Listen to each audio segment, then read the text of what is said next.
why. Okay, now we can get everything else connected and going.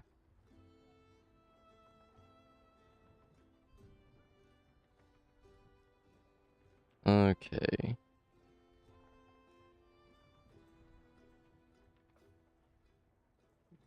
Let's get this all set up. Launch. There we go. Okay. Now everything is all set up correctly.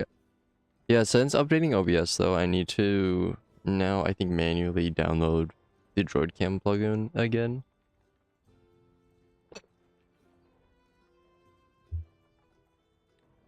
Because it doesn't automatically update for some reason. I don't know why it stopped updating. It just decided it no longer wanted to. Let's see. There were a bunch of things I was supposed to work on after stream, but I forgot that I have shit to do after stream.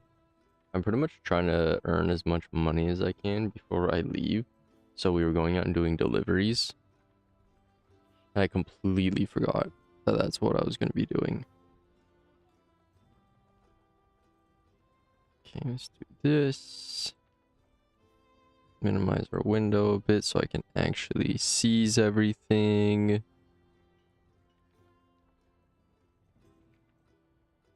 Okay. Perfect. Alright, chat. So we are gonna just be working on like D&D shit still. We're gonna try to take it a bit easy. Did I finish Smuggler or no? I don't think I did. I think all I did was select it once we were in here. Let's see, where is Smuggler? We're in here. Okay. Let's get rid of this real quickly. Make our way down to level 3. Okay. Smuggler, let's say. Copy this. Sebastian Crow's. This is Sebastian Crow's, right? I'm pretty sure. I like this book. If this is the book I think it is, right? Sebastian Crow's Guide to Dragonheim. I'm pretty sure. Yes, this book's. I like this book. It has really good flavor text to it. Smuggler. Whenever someone has something of value, usually illegally, that they need delivered discreetly, they call a smuggler. These rogues are experts at concealing, stealing, and blending in unnoticed to the common folk. They are also uniquely skilled at turning opportunities around when things are not going their way, and using whatever means necessary to achieve their goals. These slippery rogues are crafty and cunning and should not be underestimated. I like the thought of pack rat. Oh, not packed rack. Pack. Like pack as in holding a bunch of stuff, not as in a bunch of rats. I get it. I was about to say, that feels weird. But never mind.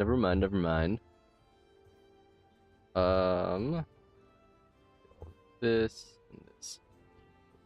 Pack rat, provided you have your hands free, you can retrieve and stow handheld items or weapons on your person. As part of the action, you use them, including the attack action. You have accumulated a collection of miscellaneous gear, which you can steal on your person for emergencies. This gear is kept in a bag, jacket, or backpack that you carry with you. You can retrieve any non-magical inanimate items detailed in the adventuring gear section of the core rules with a value of 25 gold pieces or less, weighing less than 10 pounds. The monetary edition is really weird to me. You may use this feature to retrieve a number of items equal to your proficiency bonus, and you regain all expended uses of it when you finish a long rest. Though otherwise functional, objects retrieved using this feature are visibly worthless junk. Interesting. Yeah, having a monetary value to it seems really odd to me. Okay, we're gonna make sure things are working, because I feel like they're not. Sorry, it's just the constant parent. Oh, I was supposed to post something today. I guess we can do that real quickly.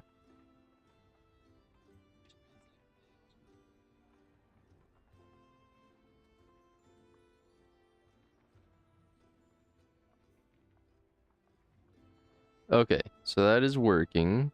Perfect. Okay. Here, I need to real quickly. Everything's pretty much ready. I just need to click post on everything. This and post there. And we just wait for it to load.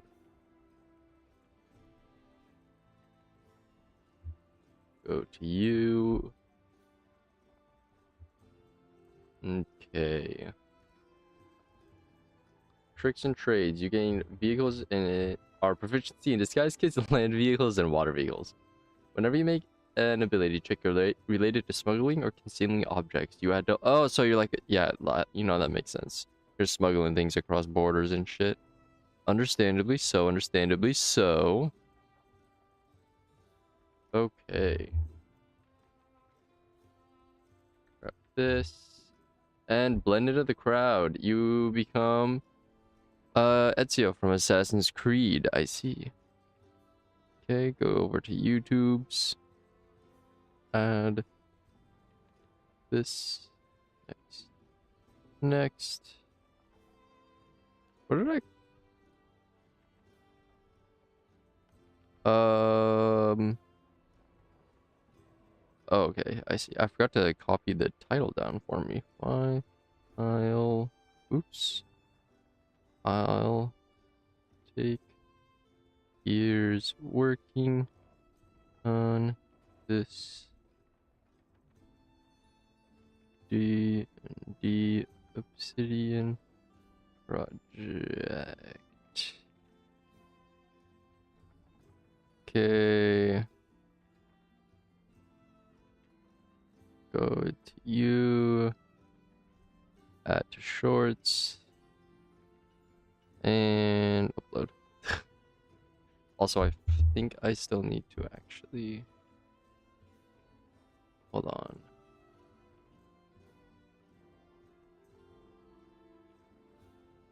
I forgot that I have to do things on YouTube differently, so everything's probably not going. Sorry, chat, I'm a little bit behind today. Out here, create, go live, which I should already be live, it's just nothing is actually going anywhere.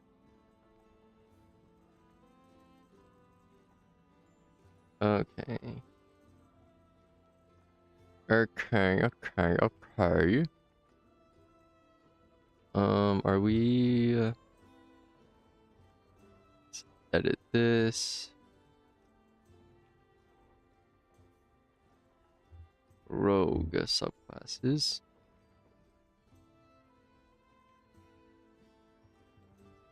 And then...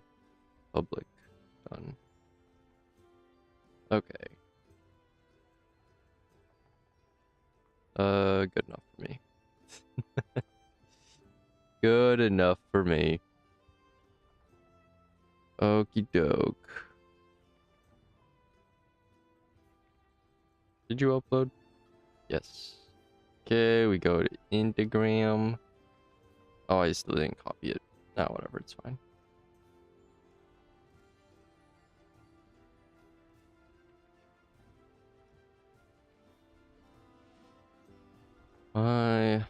I'll take... Oops, I can't type. Take years on this D&D Obsidian. I didn't spell obsidian right. Obsidian project.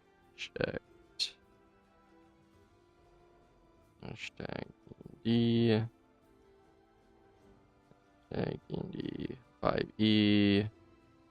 And then hashtag small creator. Okay. And share.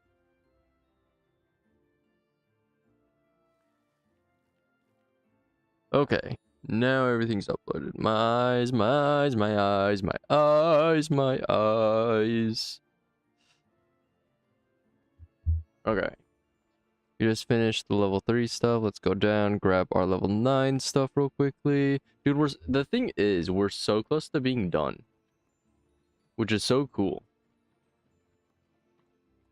Yeah?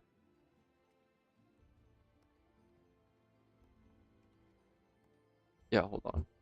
Okay, hold on. Give me a second. Okay, we'll be back in just a second. Hello?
barrel roll. Okay. Okay. Jesus Christ. So, we're fine. So I had to put a lidocaine patch on my sister's back, so she could go through work without being in excruciating pain. And then our poor cat Ditto. We finally were able to get her into the vet. She gets really bad open sores. We were finally able to get her into the vet. But they weren't able to really do anything because she has so many open sores to where they couldn't do a lot. So they're giving her like antibiotics so that the wounds will heal. The issue is it is giving her diarrhea, and she can't really make it to the litter box all the way. She like barely gets to the room with the litter box, and then it's just too late. So she's having a hard time, and I had to clean up quite a bit. It was quite gross, but it had to be done nonetheless. Okay, the smuggler was super easy. It didn't have actually a lot of information there, so easy's my peasies. Okay, soul knife. Which one am I using? Player's handbook? Okay. Okay. Let's get rid of the progress.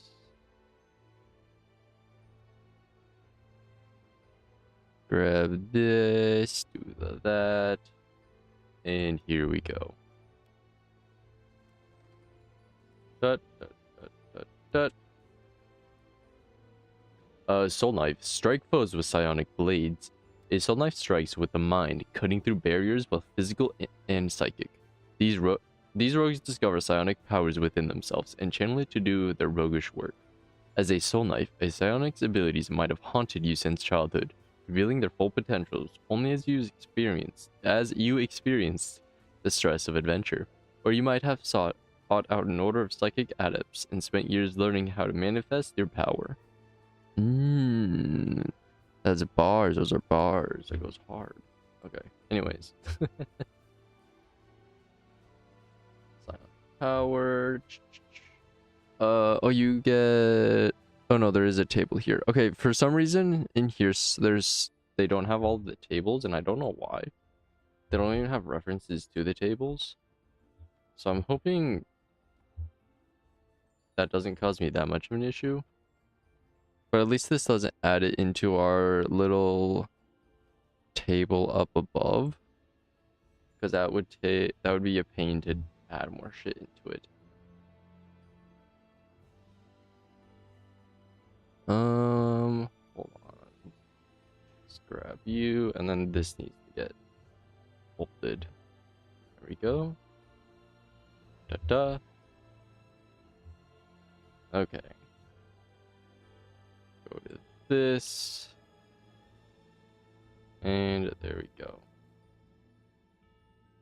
Under here, and... Okay. Oh. What is up with that? Okay, so we're gonna have to add another note attached. It's gonna end up being attached to this. So the best way I've seen, I don't know if you guys have ever seen this, but whenever you go into certain books / sources for like almost like wiki style things where they have like the attachments, or they have like a stat block added within something, we're able to do something like that with Obsidian, but it is essentially... Hold on. New note. Psychic Blade. But it is essentially the same as having a picture. So you do literally the exact same thing. So I have exclamation point, brackets, and then Psychic Blade. Right now there's nothing in here, so it just looks like this. but we can add some of this stuff now. Oops. Right, so if I go out of here and then we go into here, you can see now it has, oh, it's a weapon. You can now see all of that stuff. Can I actually do this though? Psychic blade. Okay. Now let me go down and we are going to italicize simple. Oh my god. Weapon. This is why I usually just copy and paste. Melee weapon.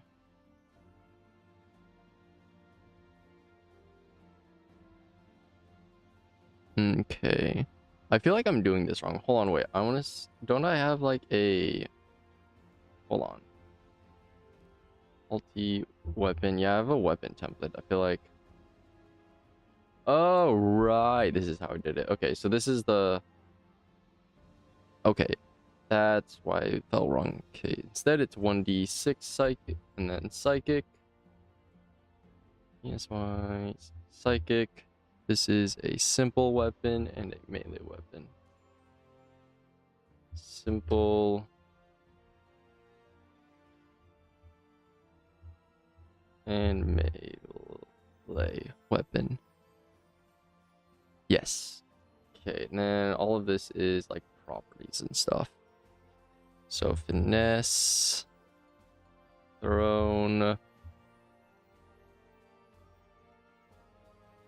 with a range of 60 up to 120 feet. Okay, that's all the properties for this, right? Yes. Oops. And then the mastery for this one is Vex. Okay. So now I need to grab all of this. Copy all of this. Hold on. I want to, oops, do this. Actually, I can do that. There we go. Up. Fix you. Da.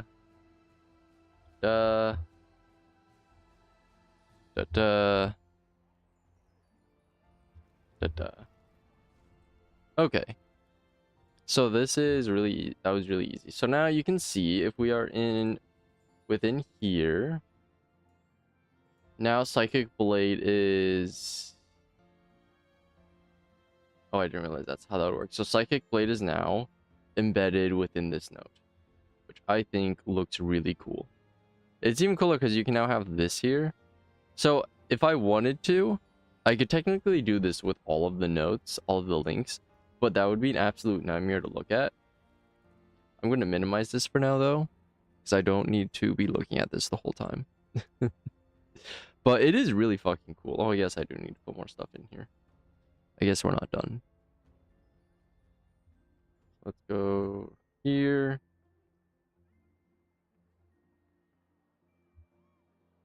Okay. Now, actually, I'm just going to leave it. It's fine. We go to level 9.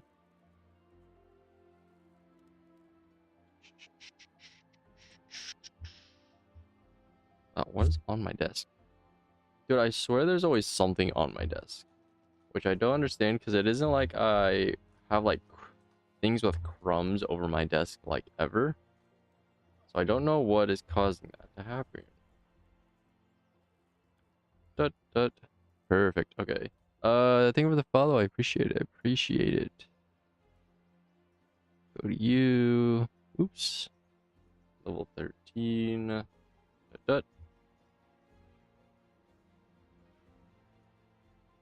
Pop. Fix magic action real quickly. And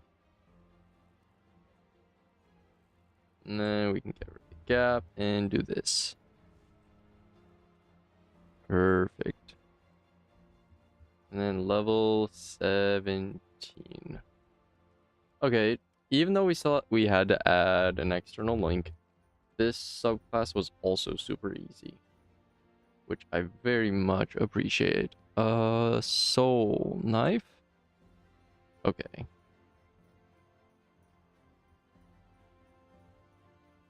Now we have swashbuckler. Dude, this might be one of the cooler ones. Let's see. Dude, pirates are awesome, right? This can't be bad. Oh, nope, I don't want to get rid of the formatting. Okay, let's see. Grab you. And let's see.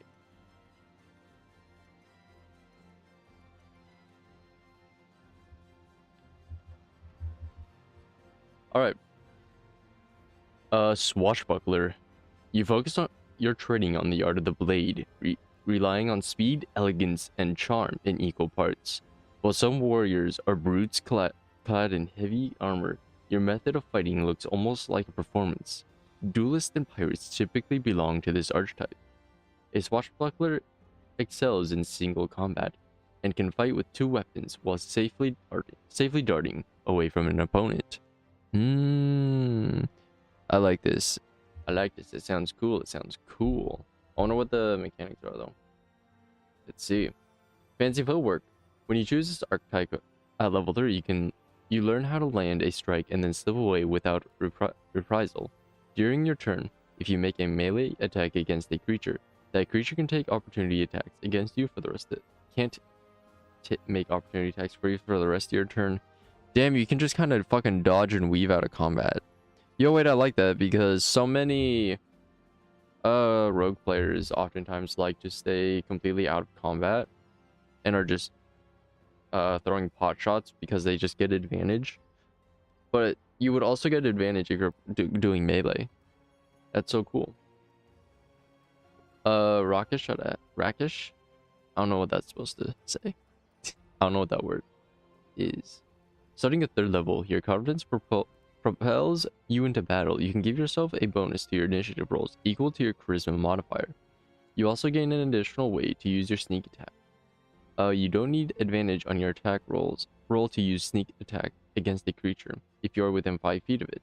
I thought that was already a rule. No other creature. Wait. Roll to use sneak attack against a creature if you.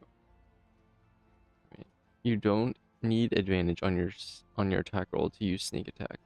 Oh, so you just get to do it within 5 feet of it. No other creatures are within 5 feet of you, and you don't have a disadvantage on the attack roll. All the other rules of sneak attack still apply to you. So if you're just doing a 1v1, you get advantage on it. You just excel at 1v1s. Dude, that's so fucking cool. I like this. Because this also, I'll be honest, this doesn't feel like insane. You're getting sneak attack damage, which is already kind of nasty, but like you're pretty much wanting to be like, no, just let me get this one guy. Dude, this is so cool. I like that. It's very simple, but it does enough. I like it. It isn't overboard in any way, shape, or form. Okay. And 17. Perfect. All right.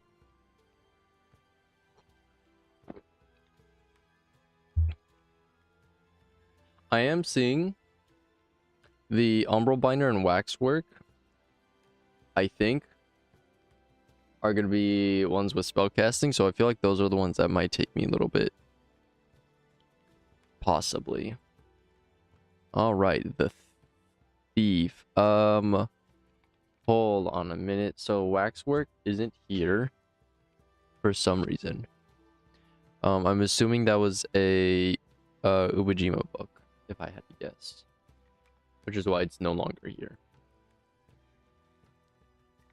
Okay. Thief. Thief. Thief.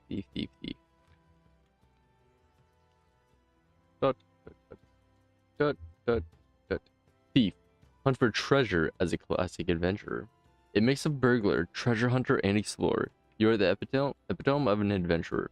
In addition to improving your agility and stealth, you gain abilities useful for delving into ruins and getting maximum benefit from your magic items you find there. Magic items specifically.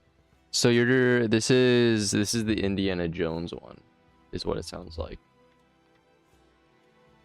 I think that's why so many people like playing Rogue. Like, obviously a lot of people end up playing the same archetypes a lot, to where you're the sneaky sneak rogue, and you just I don't know, they're just the stereotype, right? But there's genuinely so many different ways to play a rogue, to where they aren't necessarily all you hide in the shadows and shoot a bow at people until they die. I like it. It's pretty sick. I like having all of this all of these options. I think that's why I also like the cleric so much, because there's just so many different ways to play a cleric that, to be honest, a lot of them just feel incredibly useful. I also didn't bother reading the fast hands ability because it's pretty self-explanatory.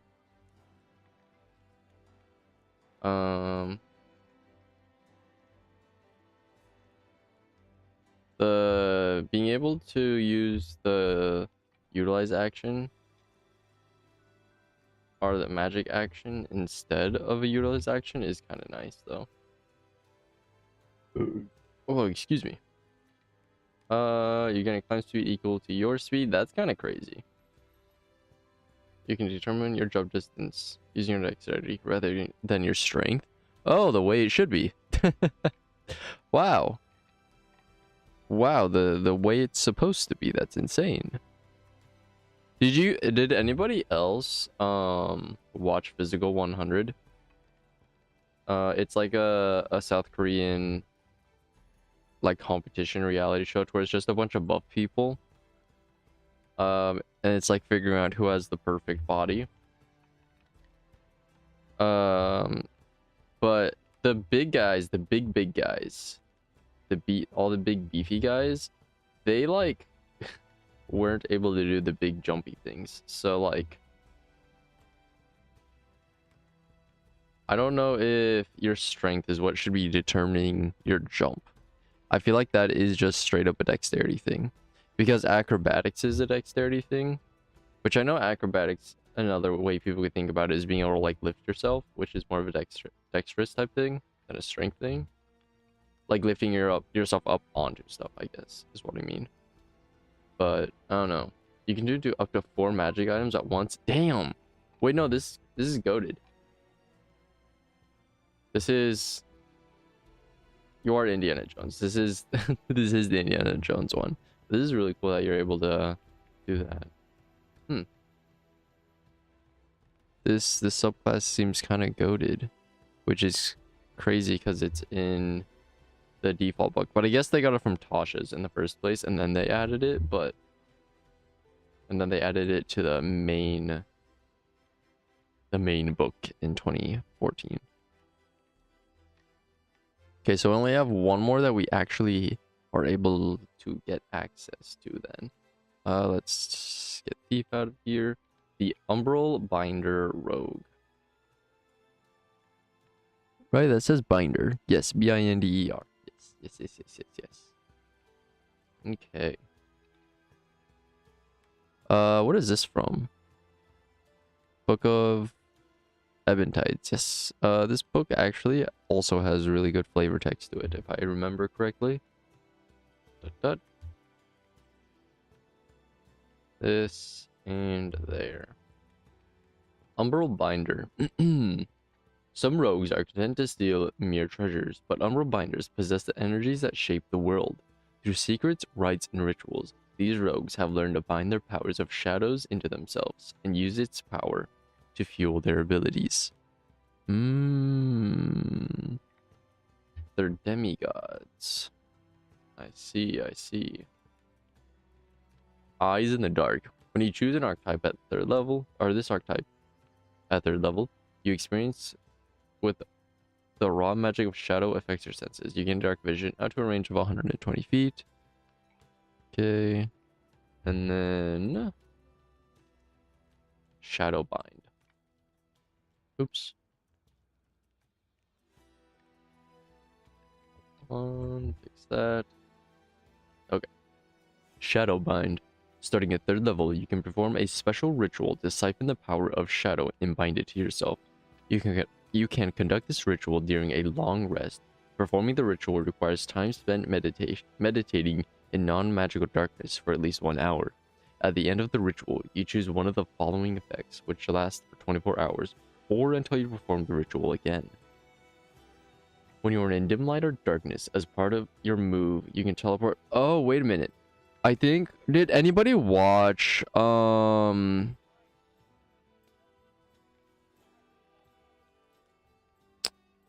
can't remember it. Epic NPC Man?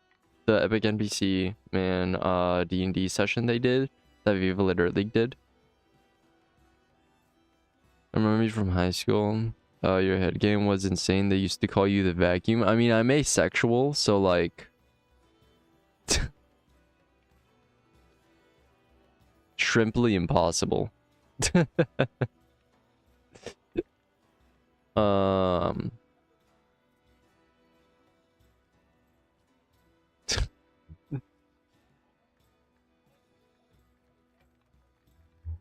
Shrimply does not fit me. Cloaked dagger. Cloak and dagger from Marvel Rivals. You hide at every strike. Yeah, I think this is the subclass that, what was it, Bob chose? I think is what his name was. Bob Bartholomew chose. Where you're able to just kind of like hide in the shadows and make it to where you get like a bunch of abilities and shit. That's neat. That's pretty cool. I like that. That's a cool vibe. Okay. Level 17. Dut, dut. Okay.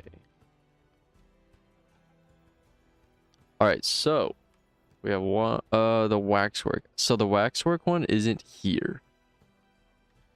So hold up real quickly. Let's go to the roadmap. All the way down to here. Temp taken down. Oops, down. Okay. So now we move on to the Scholar. The Scholar is one of the Lord of the Rings ones, correct?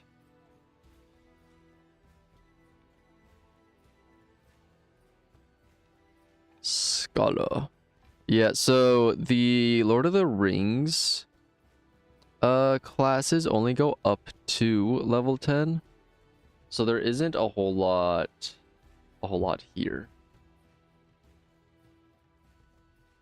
Okay. 2, 3. Hold on. Healing Scholar or Scholar. Actually, real quick. Oh wait, I just realized I'm not supposed to be doing that here. I'm supposed to be doing that here. Okay, real quickly, I'm gonna grab the Scholar one, and we're going to fix this. SH, because I originally must have put these in before I knew this is how I was going to be doing the naming conventions. Okay, now we can go up to the Healing Scholar. Right? Scholar's Tradition. Okay, yes, I'm in the right spot. I don't really know what a Scholar is, actually. I'm assuming it's a book nerd, right? It's got to be a book nerd. Right? Healing. You can hope to learn as much as you will about the healing arts. Your skill can mend the body as well as mind the spirit. I see. Grab you. And then grab the you. Yeah, so you're just the healer. of the Lord of the Rings roleplay game. That's pretty much all this is. Target of your hands at the... Oh, wait, these are... Hold on. Those are special abilities. So I'm not making those specific. Let's real quickly make those into links. Da, da, da, da, da, da, da. Okay.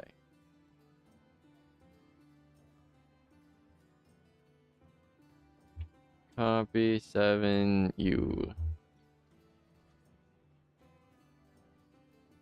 And because those are the only levels, that took literally no time. Okay, and then the lore scholar. Let's see. Copy, and then scholar traditions. Let me fix this. Healing scholar, and then lore scholar. Okay.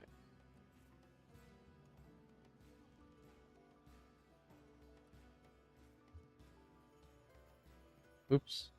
Some say the lore masters risk accumulating knowledge at the expense of wisdom. You are determined to prove them wrong. I don't know why they're giving us only a sentence. This is the Lord of the Rings. Okay, I will say I don't fuck with the Lord of the Rings roleplay. Or role-playing, whatever the fuck they called the book. It all feels very half-assed. It feels very much like they're like, okay, well, people want us to do it, so I guess we'll do it, but we don't want to do it, so we're not going to actually try. Because we know people will buy it because it's Lord of the Rings. Like, that's very much what it feels like. Like, it's literally only up to level 10. And also, they're giving us so little to work with. It's so fucking stupid. I don't like it. I wish they would have just, like, full hog went for it, you know? Okay, and that's it for the scholar then. Oh, wait. Boop, boop, boop. Okay. So, going forward, things are going to start taking a lot longer. Because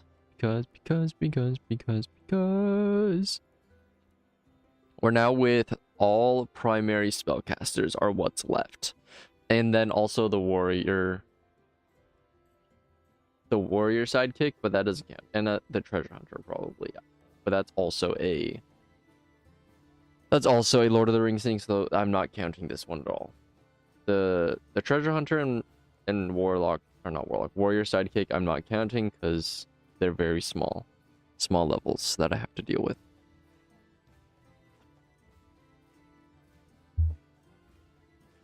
Okay.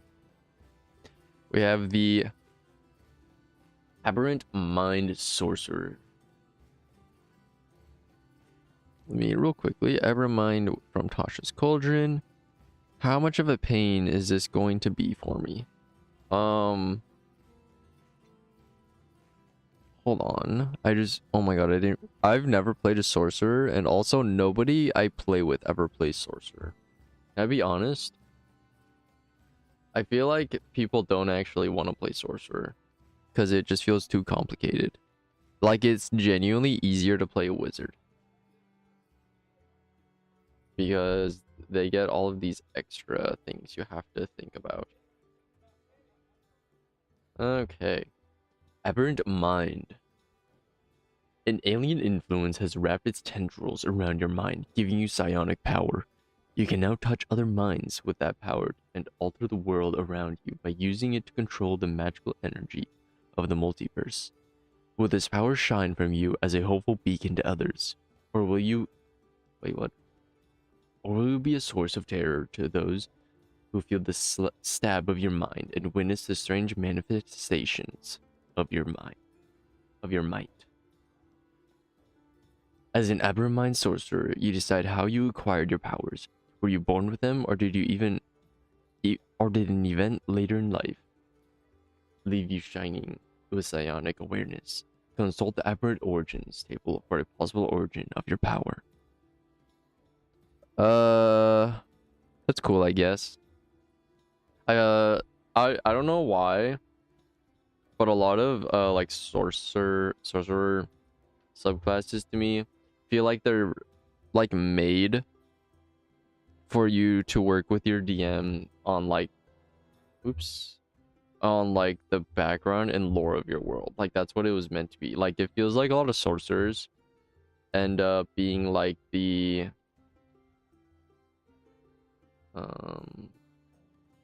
a lot of them feel like they end up being like the center of a campaign just because of their, I don't know, the innate lore of a sorcerer just feels, or the innate nature of a sorcerer feels like just main character energy for some reason.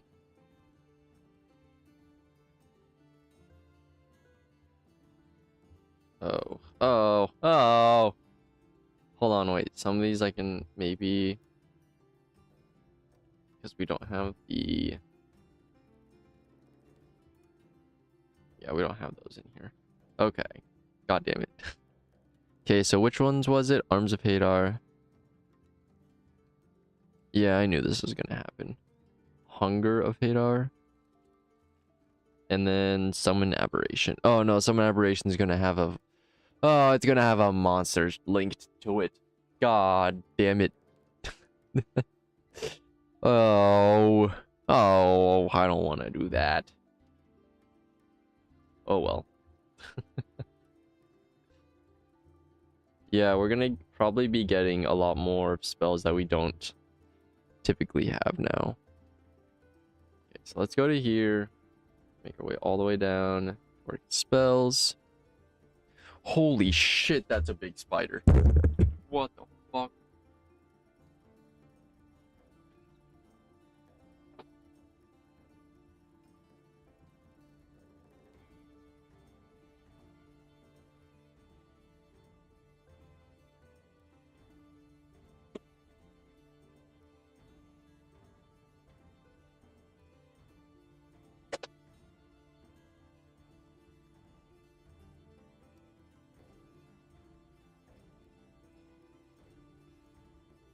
Murder. Fucking big boys are fucking chunky. He was chunky. He wasn't like long at leg. I mean, he was pretty scrundled up. But like, he wasn't like a super long-legged one. But god damn, did he have fucking long... Oops. I closed my browser on accident. But god damn, was he thick. Thick-ass spider. Why did you bring me to the 2014 version? I don't want that. Oh, and it has an image. Of course it does. Okay, hold on. Let me open up this. Okay. Just so that we have it open.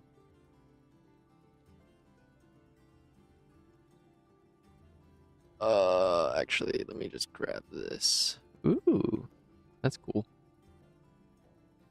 But, that's a cool. That is a really cool picture. Yeah, that looks so cool.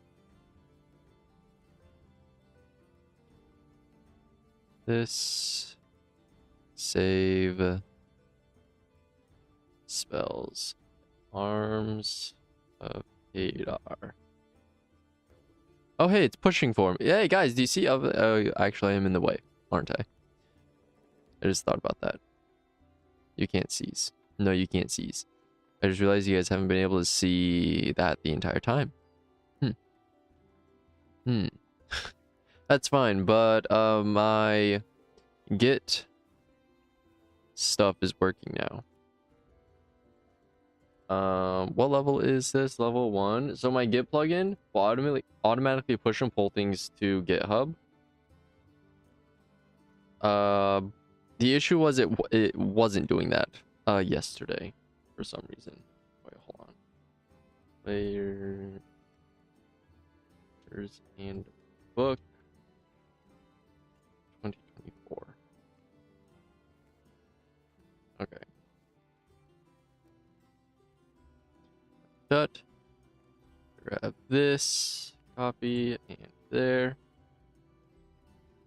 Grab this, copy, go there. Grab this, Copy, go there. Grab this. Copy and go there. Okay. I actually don't know what this spell is, can I be honest?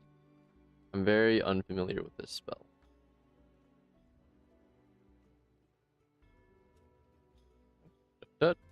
Okay. Invoking Hadar, you cause tendrils to erupt from yourself. Each creature in a 10-foot emanation originating from you makes a strength saving throw. On a failed save, the target takes 2d6 necrotic damage and can't take reactions until the start of its next turn.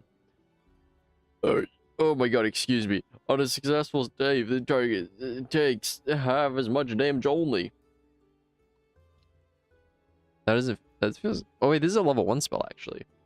That seems like a pretty good level 1 spell actually. This is on the Warlock spell list? Like only? What the fuck? Huh. Subclasses. Subclasses my asses. Why did I do 2 B's? Aberrant Mond Sorcerer. And then Aberrant Sorcerer. And Hand of Dread. Pugilist. Alright, and then we have, it looks like 2 feats. 2 whole feats, like most people. 2 whole feats. Copy, paste, there we go. Okay. First spell out of here.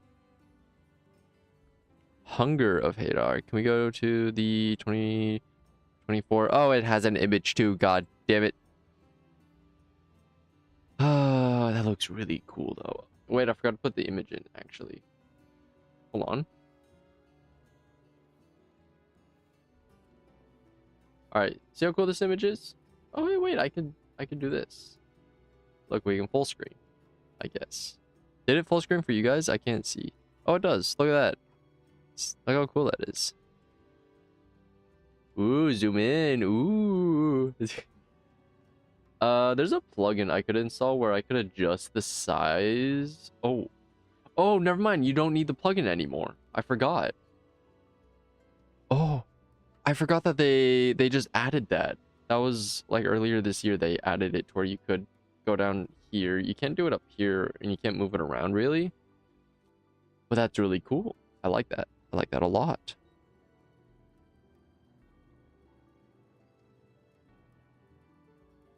Okay, I'm gonna grab this now.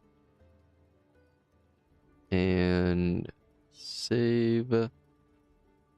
What is this spell again? I don't remember. Hold on. It is...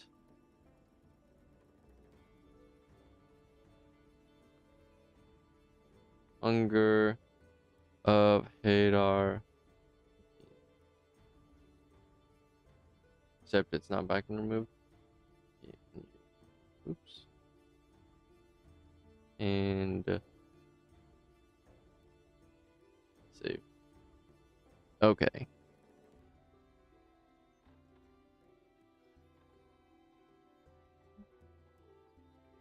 Hunger of Hadar. This is a level 3.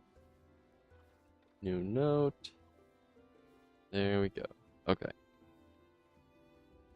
And this is from the players and book 2024. All right. I'm also not familiar with this spell actually. I'll be honest. I don't know why, but I never really paid attention to it. Or I haven't read it at the very least that I can remember. Range of 150 feet. Damn. Damn, long out range spell. Long out range spell. God damn. And then you. Okay. It also doesn't look like there's too terribly much like extra links that I'm gonna have to be adding into here, which is nice.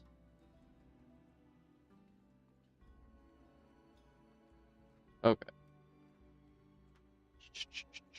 You open a gateway to the far realm, a region infested with unspeakable horrors. A 20-foot radius sphere of darkness appears, centered on a point within range and lasting for the duration. The sphere is difficult. The sphere is difficult terrain, and it is filled with strange whispers and slurping noises, which can be heard up to 30 feet away. No light, magical or otherwise, can illuminate the area. Any creature fully within it will have the blinded condition. This is just a better version of the darkness spell, no? Any creature that starts its turn in the area takes 2d6 cold damage. Any creature that ends its turn there must succeed on a dexterity saving throw, or take 2d6 acid damage from otherworldly tentacles. This is literally just a better version of the darkness spell anyways. What level is darkness again? It's also level 3, isn't it? I'm pretty sure. Let's see.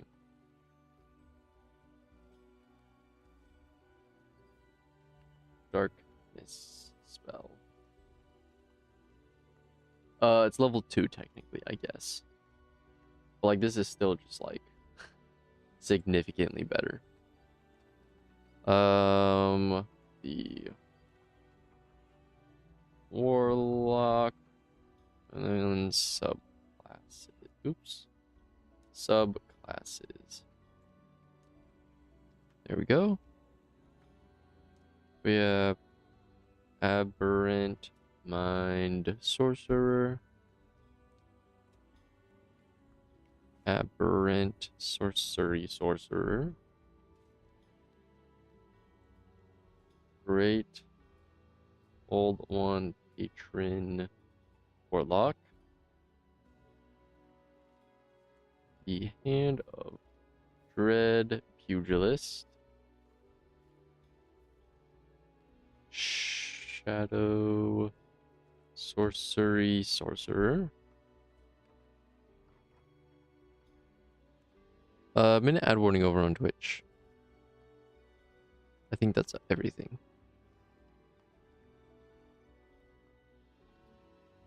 And then we have summoned aberration. Actually, I think I might already have that stat block possibly. And there's no picture, which is delightful for me at least. Adds a little bit less steps for me. And then we have Pasha's the cauldron of everything.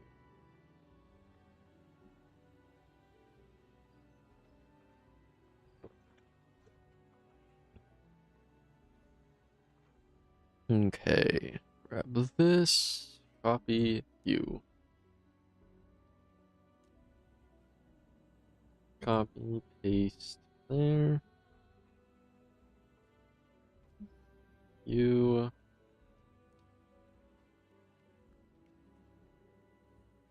Copy, paste.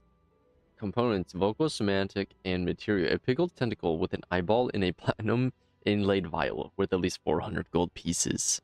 That's so specific. I like it though. Oops. It's supposed to go here. Also, I'm going to add this to the dictionary because it keeps doing that. Okay, let's find out. Do I have Aberrant Spirit? Fuck, I don't have Aberrant Spirit already added. Oh, great heavens. Okay, let's fix this real quickly.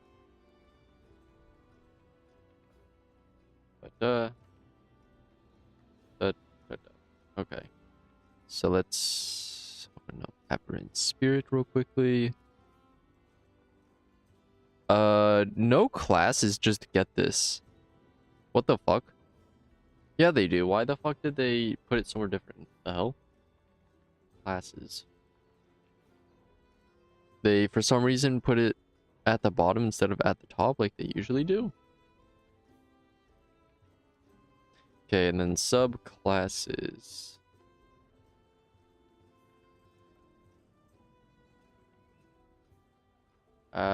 Fuck, why do I keep wanting to spell aberrant with two B's? It just feels like it's supposed to have... It just feels like a word that needs two B's. Arcane trick... What? Arcane trickster rogue. Oh my god, excuse me. Jesus Christ. Eldritch Knight Fighter. Oh, that's it. I thought there were more. Okie dokie. Okay, that means now I'm gonna add an aberrant spirit, which I'm genuinely surprised I haven't already done.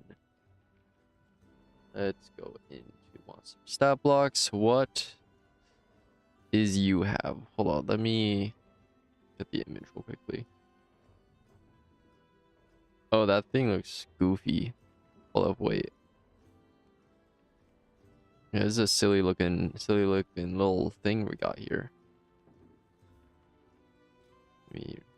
Hold on, let me get everything up real quickly. Download this. Oops. The ER aberrant spirit. G. Okay.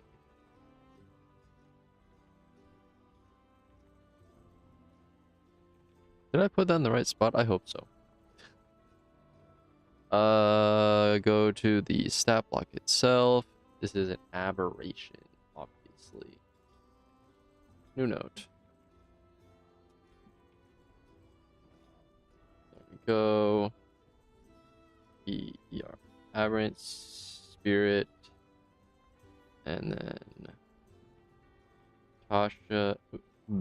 Tasha's Cauldron of Everything.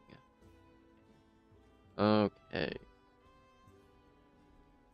And then stat block template. Minimize this. Minimize this. And then... Okay. Source mode. Grab this. No. Jesus. Aberrant Spirit.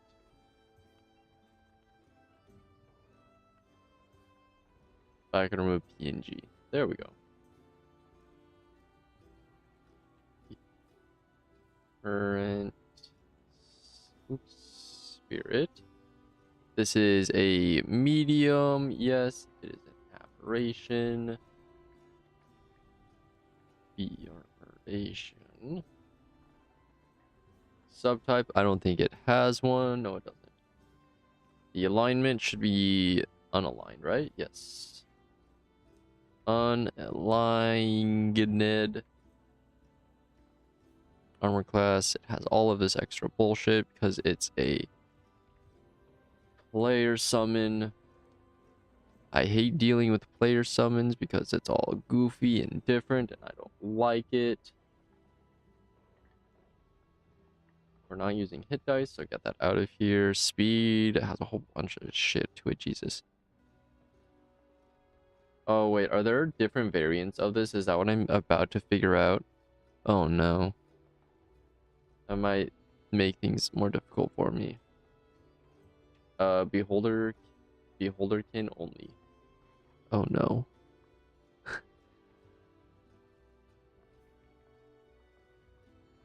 It's fine. Actually, it doesn't look that bad. I'm looking at it. I don't think it's that bad. I thought it was going to be annoying and complicated. I think this one's easy. I'm hoping. Okay, 16, 10, and 6. There are no page stats. It doesn't have save proficiencies. Damage vulnerability. No, it has damage immunities. And by ease, I mean 1, which is psychic.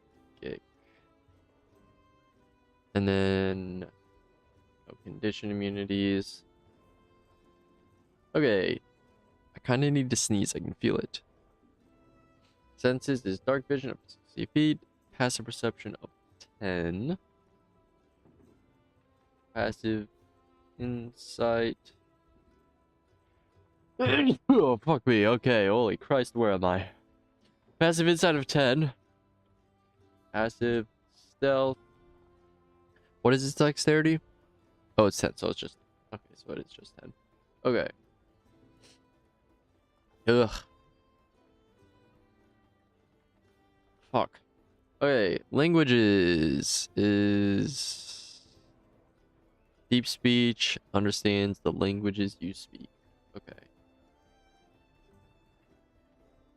Challenge rating, it shouldn't have one.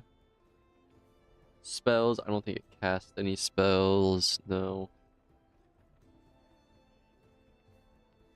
Then we can get rid of most of this because it just has traits and actions. So, get rid of all of this. Okay.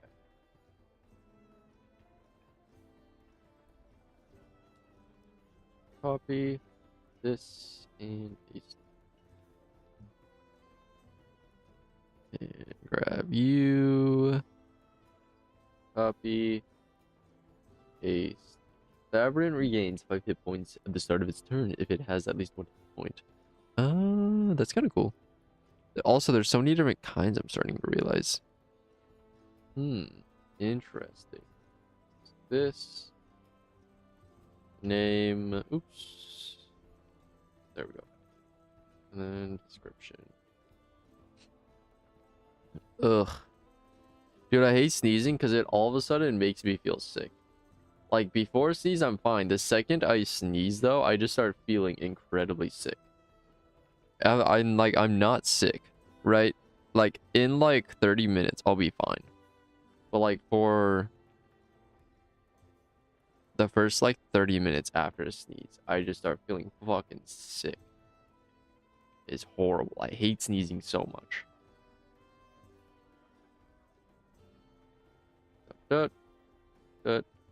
Name this. Okay, Iray. Beholder only. Oops.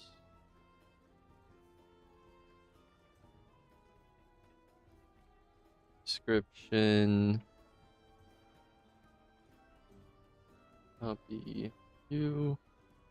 There. Right? None of this needs to be adjusted. Yeah, so they're not gonna have the dice rolling like the regular ones. Like the regular stat blocks are gonna have, because a lot of the damage and stuff is based on the like player level of the one who's summoning this. So there's not gonna be any like oops. There are not gonna be any dice within any of these. Did I do that correctly? Yes, I did. Nope. There.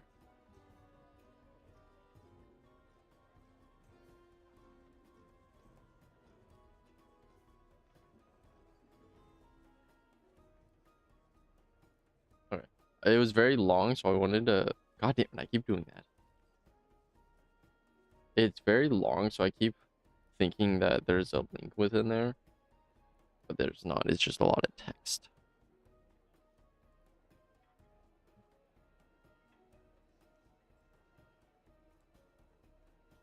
Okay. And their description. Perfect.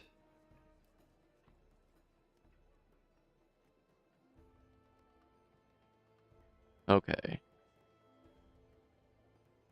All right. So that is the aberrant spirit. Here's the image. Oops. I thought it would let me. Oh yes, I can do that. That's the image I was talking about, though. It's a little goofy, kind of a silly little guy over there, you know.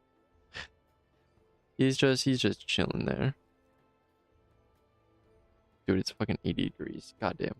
It's hot. It's hot. It's hot. It's hot in the woods. It's hot in the woods. These aren't gonna load until I close it and then come back in. And I'm honestly not gonna bother doing that.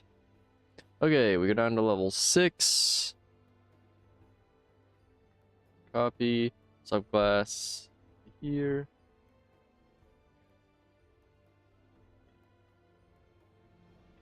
Okay. To be honest, I might be doing a lot of this in Boston while I'm waiting. We'll see. La la la la. Da, da, da, dun, dun, da, dun, dun, dun. Okay.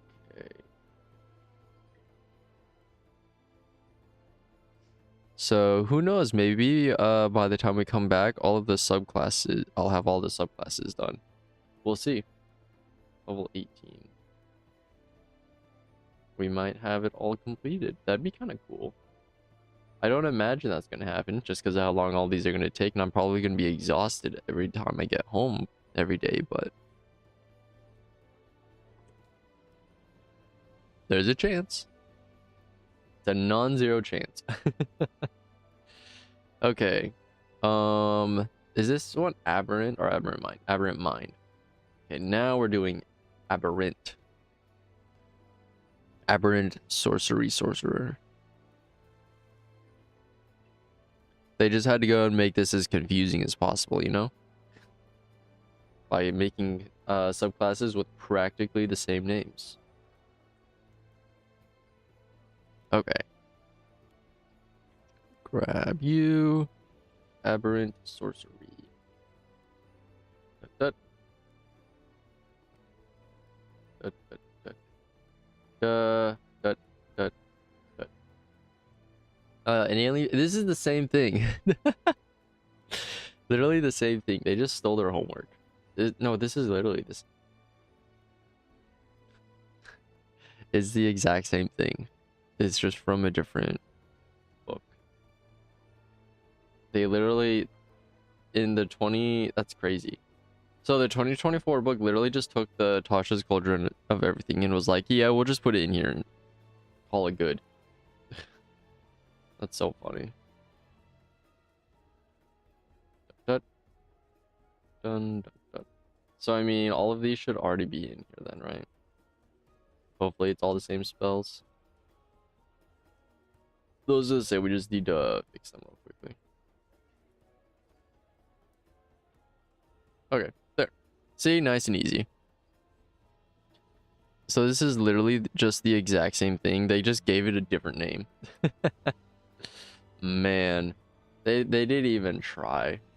That's so funny. I mean, it's a good subclass, I guess. It was probably moderately popular, if I had to guess. So I see why, but little lame that they just copy him. That they just took it. We're like, this is the thing in the new book. It's the thing you liked in the other one. We just put it in this book instead. Aren't you glad you paid fucking $80 for this book just to get the exact same thing and something you already own? Aren't you so excited? It is lame as hell. Turn. Dot. Dot dot. Bop. Dot. You have a bunch of abilities. I don't remember this being the last one, actually. Is it different? Is it actually different? Hold on. Wait a worm-like. Worm-like movement. You do the worm? Ah, gross. Yeah, gross. Ugh. Icky. Don't like it. I hate sneezing. It genuinely, it makes me feel sick. I don't know why it makes me feel sick. It just fucking do.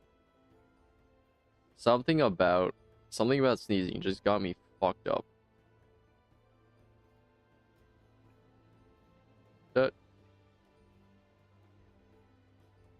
Okay. Well, that was nice and easy because it was literally the exact pretty much the exact same thing. Apocalypse, sorcery, sorcerer. It's a Grim Hollow! Yeah, I think most of the classes have an apocalypse subclass. I fucking love this book. This book is awesome.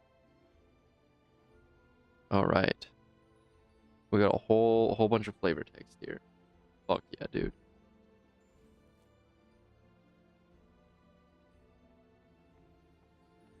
I feel like I should leave the spacings because it's easier to read.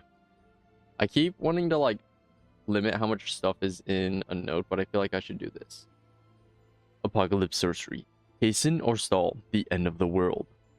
Apocalypse sorcerers have seen the shape of things to come. They may have visions of the great beast ushering to the end of Ithris, or dreams of Garmadrog waking and devouring the land. These prophecies besiege apocalypse sorcerers, plaguing and empowering in equal measure. Some find relief in putting these revelations into writing, producing texts that read as incoherent but slowly seep into the mind as sensible, even inevitable. When the apocalypse bringer is freed to travel across Ithra's unburdened, undoing the work of gods and men, magic will swell and pool, ripe for the taking. This sign of the end is also their gift. It's so fucking cool! Holy shit! Dude, I love this book. I love it. I love Grim Hollow books. They're so fucking cool. I don't know, man. The people at Grim Hollow deserve the sloppiest of toppies. They just do such a good job at everything. They're such good writers. They're so fucking creative. It's insane. I yearn to one day have this level of creativity and like just have this sheer amount of aura emanating from me. Also, I can't believe we had all of those spells. Hold on. So we need to real quickly. The S goes on the outside. We need to get rid of that. What the fuck are those dashes called? I can never remember for some reason. The ones in between the S's and the rest of the word. 6. Oops. Hold on, wait. No, we're gonna keep the spacings, I think. I know I'm pretty much done, so it's kind of lame for me to all of a sudden do that. But I don't really like, now that I've like gone through and read through some of them, I'm not sure if I like the way I had it. And like, to be fair, it'll be an easy fix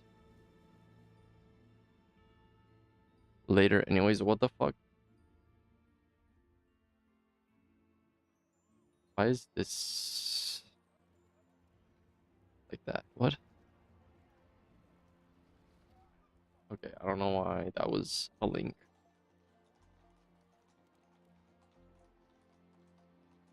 No, I have to do you have, oops, you have immunity to the frightened condition. There we go. Easy fix, easy fix. Arcane. What is that word? What the fuck is, I don't know what that word is. Apocrypha. Fa. Fa. I don't know what that word is supposed to be. I couldn't tell you. Okay. Forbidden magic. Oops. It's so cool. I love everything about this book. Come with me. You'll be in a world of your imagination.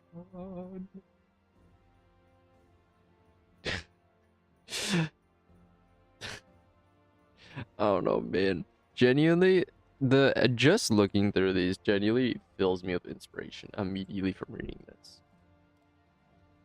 Just anytime I read anything from Grim Hollow, I'm immediately like, how do I use this? How can I make this a part of my world? How do I do this? It's so good. I think that's like the best like compliment you can get. No, is someone seeing something you make and then them instantly being like inspired to make something similar.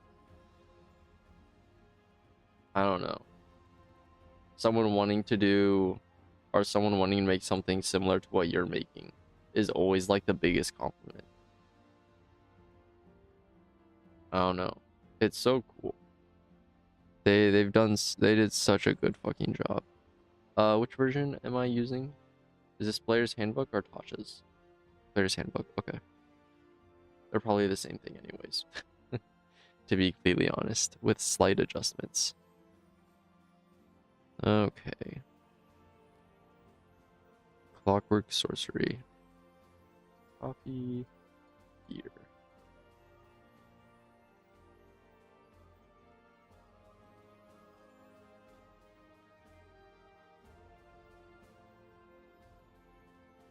Alright, Clockwork Sorcery.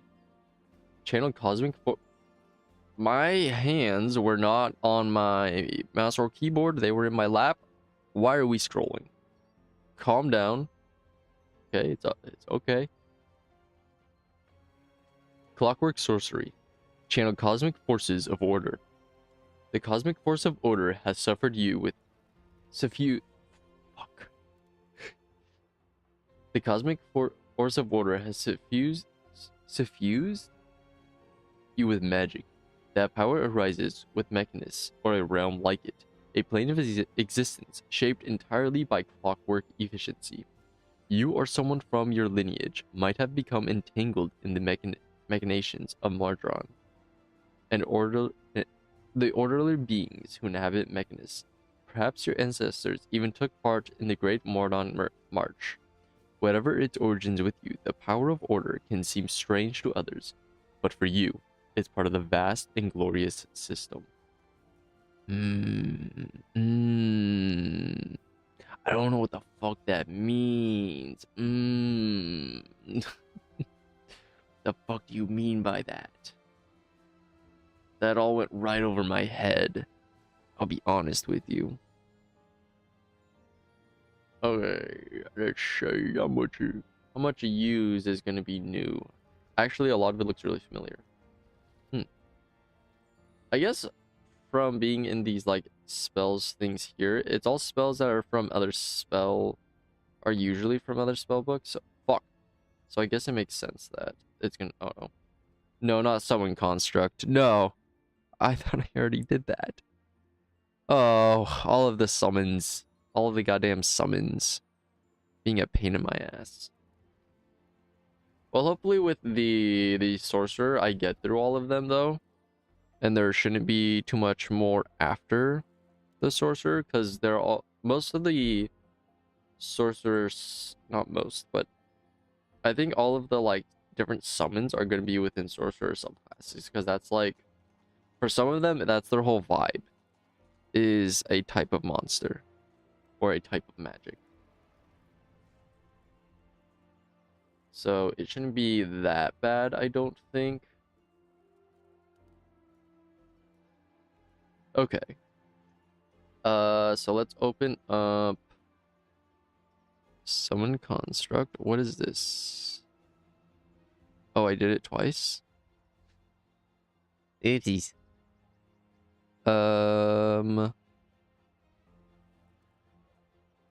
This one, I mean, it had an image, but it's like a whole ass fucking picture. I don't really want a whole ass picture. I'm taking some of it because I don't want the whole thing. If I do like this.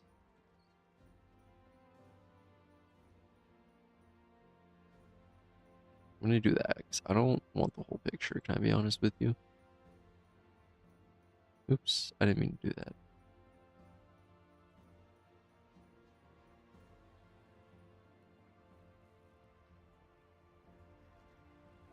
Preview. Some. Wait. No. Hold on.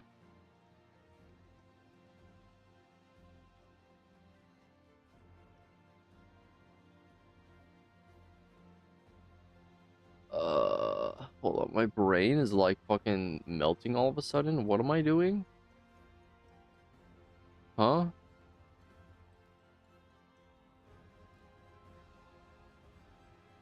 Wait, no, I don't need to do this. What am I doing? Oh my god.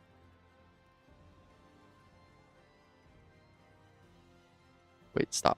What am I doing? Oh my god. Jesus. Okay, I don't know what the fuck I'm doing. Can I be honest with you? I'm confusing myself more than anything. For literally no reason.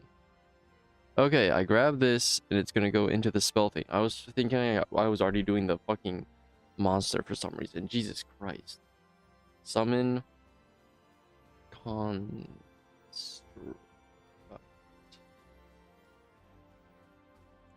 There was supposed to be other parts to that,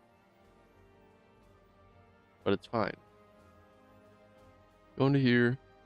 I can close this. I can close this. Okay, go back to here. Okay. That I just confused the fuck out of myself for literally no reason there. Jesus. Yeah, what level is this? Level 4? Who knows? Okay. Goddamn. Players. That's not right. Players Handbook 2024. Okay. Let's see. Gonna grab you. Level 4 Conjuration. Action. Range of 90 feet.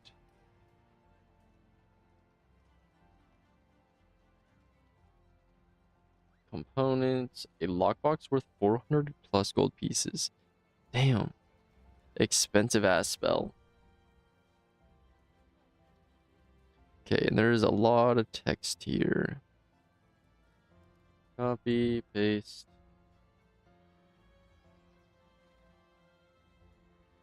Make you bold here.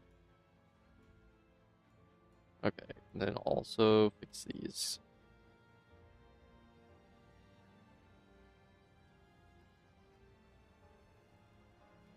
Okie dokie. Now we have to add linkies. Classes are artificer and wizard. Subclasses are quite a bit here actually. So I'm surprised I haven't had this show up yet. Or I guess we kind of found out earlier that a lot of subclasses don't give you spell lists, but they'll tell you you can take anything from a certain spell list. They don't give you like a small like, here's your expended spells. They'll be like, pick X amount of spells from this spell list. And that's kind of it. They don't tell you like specifically what spells you get. They tell you to pick spells. Oops, not Eldritch Blast. Eldritch Knight Fighter. Cultist Guild Monster Hunter. Sanguine Thief Rogue. Spellslinger. Gunslinger. And Way of the of the Arcane Hand Monk. There we go. Okay, so now the Construct Spirit. So scroll all the way up. Construct.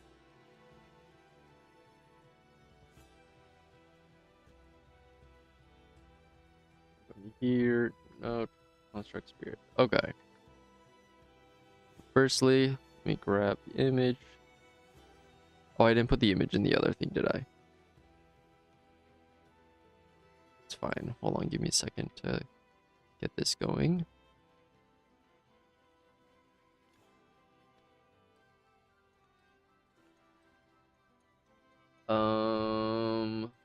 Someone construct. There.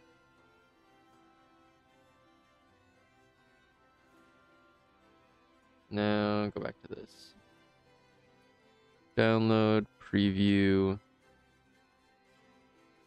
construct spirit. Okay. Perfect. Okay. Construct spirit. And then this is in players handbook 2024. Okay. I'll use that block template. Minimize, and split to the right. Source mode. Okay.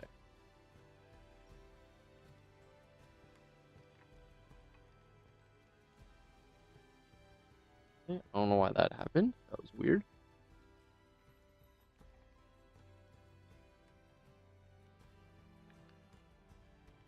Construct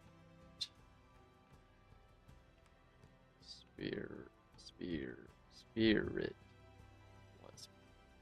What? Why can't I type? Jesus Christ. Medium.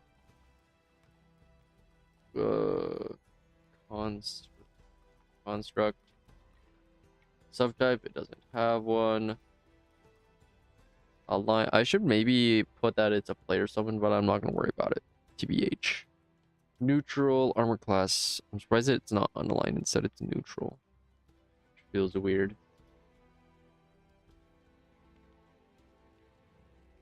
If it's like a summon, I feel like they should all just be unaligned. No. The hit dice. Speed. Nope, it's just straight up 30 feet. So I actually don't need to change anything. Perfect. Strength is 18. Dex is 10. Con is 18. Intelligence is 14. Wisdom is 11. And charisma is 5. Why do all summons have no charisma? What is up with that, huh?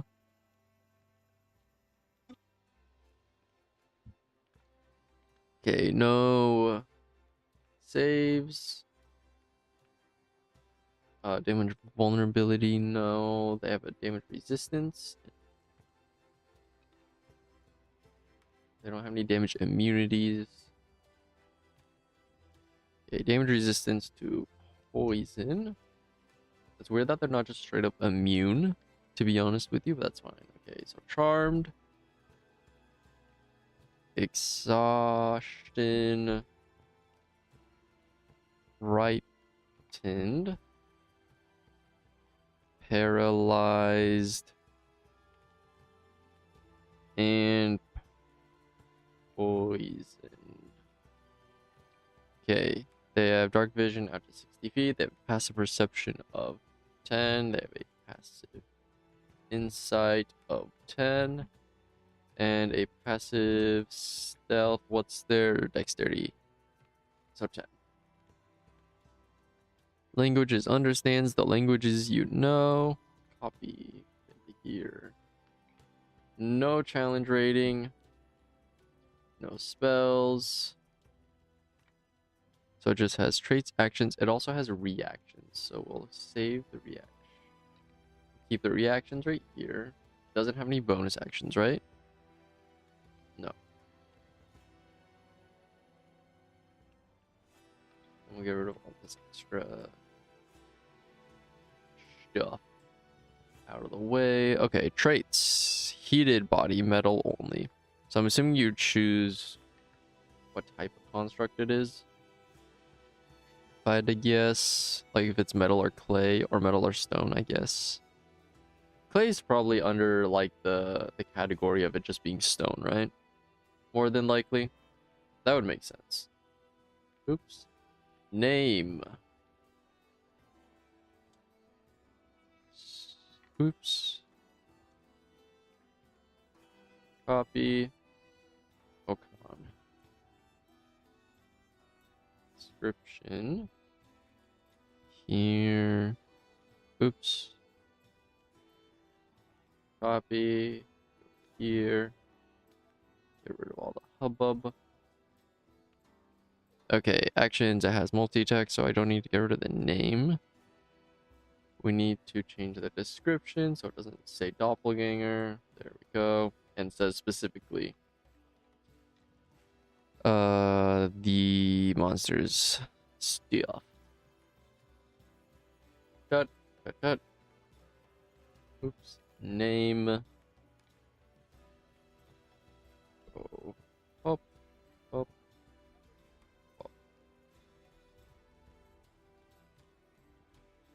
Go. Wait, nope. There's another one. What am I doing? Wait, yes, there is one of my. Oh my god. Description. Jesus. Okay. Grab this. Goes here. Okay, and then it does have a reaction if it's clay. Oh wait, there is specifically clay. Oh, only the clay ones get reactions. Interesting. Dude, I don't remember how reactions work. Do I need to have... I don't think I need quotations around it, no? Copy. Paste. No, I don't. Okay, good. Alright, so that is the construct spirit. The image is a little weird for some reason. I don't know why it made it so small. But whatever, it's fine.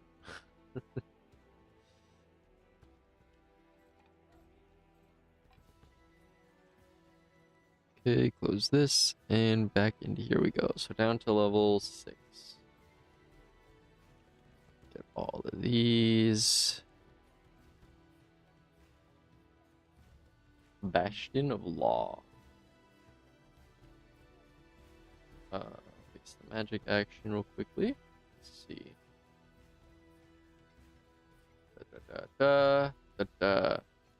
You can trap into the grand equation of existence to imbue a creature with shimmering shield of order. You can sorcery points to create a magical ward around yourself. Oh. Damn, wait, no, that's kind of crazy. You're just adding a shield to somebody, that's cool. I like that. Level 14.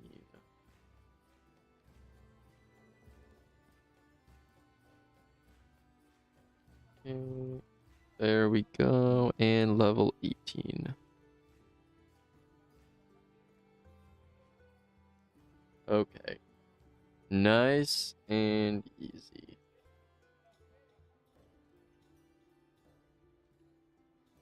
Let's do that. Okay.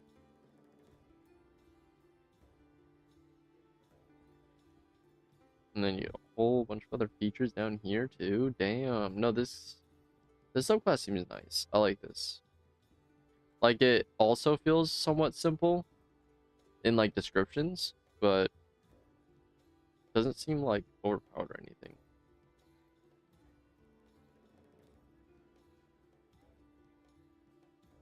Okay, so that is the Clockwork Sorcerer. Let's go here. Then there's Clockwork Soul Sorcerer, which I'm assuming puts you into... This is the Tasha's Cauldron version of it. Starting to notice a pattern with a sorcerer, to be honest with you. A little bit says, I'm looking at this. a little bit suspicious, I think. Methinks. Why did they just bring all of the Tasha stuff over instead of actually making stuff, new stuff? And like it's making it sound like I'm saying they're just stealing it, which obviously they're not because it's theirs, but they're just redoing the same thing instead of making something new, which is lame. Just make something new. I guess that isn't really what the 2024 books were meant to do anyways, was make something new. Is just to make the rules more clear and just put everything in one place, but like still, yeah, kind of lame. I don't know. I think I just want as much new stuff as possible. I'm tired of the same bullshit.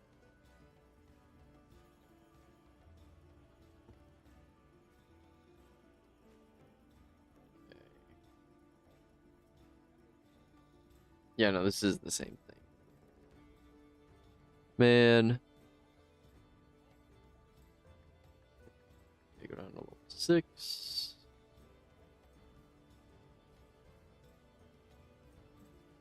Down to level 14.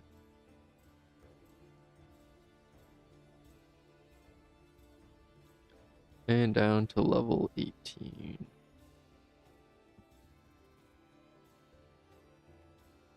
At least with it being the same thing, I don't have to worry about oh, I only put it in here once. What I did? Weird. Okay. At least I don't have to worry about going in and adding a bunch of extra links then. There is that. Always look on the upside, I guess. Okay, Crimson. From the Crooked Moon, this is also a really fun book. They have a lot of fun, oh my god, excuse me. They have a lot of really fun subclasses. Or not subclasses, species within the Crooked Moon. I really like this book also. It's a very fun book. Okay, go down. Here we are. Grab all of you. Perfect. Crimson Sorcery. Control the vital power of your lifeblood. Zerny... No, okay. Crimson sorcerers harness the ancient magic of blood and life essence. They twist and guide the flow of their quintessential energy as a hunger grows deep within them. They manipulate their power to infuse the vitality of others, or they can rip it away and steal it for themselves. Crimson sorcery can be acquired in a variety of ways. Some with this power were born with it, others were infused with it through dark rituals or grim events. There are those who discover it through lost secrets. Consult the Crimson Origins table for a possible origin of your power. There are a variety of ways you might have received the ability to harness your Crimson Sorcery to manipulate vitality and life essence. The Crimson Origins table offers... Yeah, whatever. Okay. No, this is cool. This is like, vampire-esque.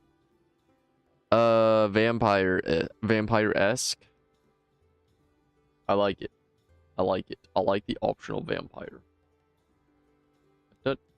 Well, like different variations of it, because you're not just like sucking up some blood. You're not sucking people off, you know? You manipulate blood, which is a lot cooler. You're a blood magician, which is awesome. That is always a concept I've really liked in fantasy, is manipulating blood. I've always thought that was really cool. That was a when I first played D&D, it wasn't really D&D to be honest, because I didn't know there were rule books. I had a my own magic system, and one of the schools of magic was blood. Was like blood magic and stuff like that, which was just, I don't know, it's always been very fascinating to try and figure out how something like that would work in some form of a society, and how like other people's like outlooks on it would be. I don't know. I thought it was always a really cool concept. But yeah, no, I really like The Crooked Moon is also another book I would really like to get my hands on. Get some like hard copies of them. Oh. Oh my god. Oh my god. Oh. Oh my god. Okay, that's a lot of spells. Okay, we have Blood Bolt. We have Blood Sacrifice. Crimson Harvest. And Sacrificial Siphon. Yeah, these are all this book specific, so that's why there's so many. Okay, let's go down. We'll just start adding these now. Blood Bolt. It's so cool. It's so fucking cool. It's so motherfucking cool. Anyways. This is a cantrip. We haven't had a cantrip in a while. New note. Okay. This is from the Crooked Moon 2024. Alright. Yeah, we haven't had cantrips in forever. So no wonder it's when we haven't had. Most subclasses don't like actually get cantrips. The only time I really see that is if it's like, oh, pick a cantrip from this class's spell list. That's usually the only time you see that. They're usually not. You get specifically this cantrip. That usually doesn't happen. Here. Let me fix this real quickly. No. Why did I do that? Okay. Blood Bolt. You hurl a twisting bolt of blood at a creature within range. Make a ranged spell attack against the target. On a hit, the target takes 1d6 necrotic damage, and you gain a number of temp hit points equal to your proficiency bonus. Okay, so you pretty much just become that character from Gen V. That's pretty much what you do. The one chick from Gen V, the chosen one or whatever the fuck. I don't remember what her name was. That's really cool though. You're just fucking throwing blood at people. But like obviously like it's more solidified. That's so cool. Oops. Oops. My ability to type is not great. I love the vibes of this. I don't know, just this whole book is so good. So, I don't know, man. Crimson. Sorcerer.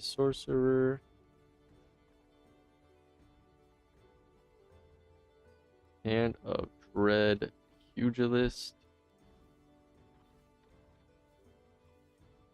Occultist. Guild. Monster Hunter. Sanguine. Thief. Rogue. Spell Slinger. Gun. Slinger. And Way of the Arcane Hand Monk. Okay, so that's that one out of the way. We have Blood Sacrifice is level 2. New note. The Crooked Moon 2024. Okay, let's see. I put this in the right one, right? Level 2? Yes.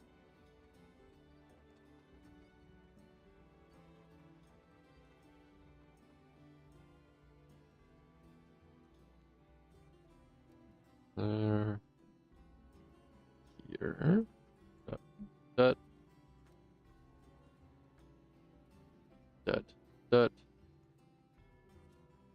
Okay, grab all of this, copy, paste, and that. Oops, wrong one. There we go. Blood Sacrifice. You sacrifice a portion of your life force to enhance your magical power. When you cast this spell, you take 1d6 necrotic damage, which can't be reduced or prevented in any way. For the duration, when you cast a spell that deals damage on one target of the spell, your choice, takes an extra 1d6 damage of the same type as the spell's normal damage type. Your choice, if there are multiple. It's so cool. Dude, genuinely, but I just like the thought of blood magic is so fucking sick, and they do such a good job. They do such a good job. Can I know what the name of the game? This isn't really a game. I am making what is essentially like a wiki style of notes for D&D. For me, my players, and anyone who wishes to download the Git files, if they so please. I'm making it to where essentially you don't need to be online in order to have all of the information you need. And so all of the information you may want or need is all in one place. So it's not really a game, but it's making stuff for a game more so than a game itself. Cultist, Guild Monster Hunter, Sanguine, Sanguine, Thief Rogue, Spell Slinger. Guys, the fucking 4 Horsemen of the Apocalypse, 4 Horsemen of having every single spell in the book. Way of the Arcane and Monk. Jesus. They have everything. They get their grubby little fucking fingers on every spell. No, this one has an image. That's just blood. That is just straight up blood. I'm not adding that. That's just a wave of blood. It looks good, I guess, but I don't want to add it. Level 3. The Crooked Moon 2024. Oops, hold on. I need to add that. There we go. Level 3 Necromancy.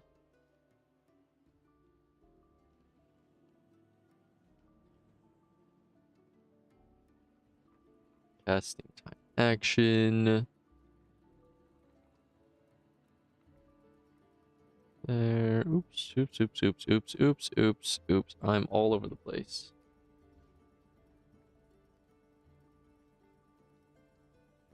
Okay. There's a lot of stuff here. Hold on. It's all separated in different... Not that there's a lot of words, but it's all separated, which was throwing me off. Let's fix hit points real quickly. The S needs to be outside here.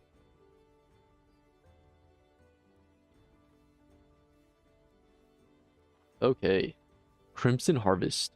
A wave of blood sweeps out from you in a 15-foot emanation.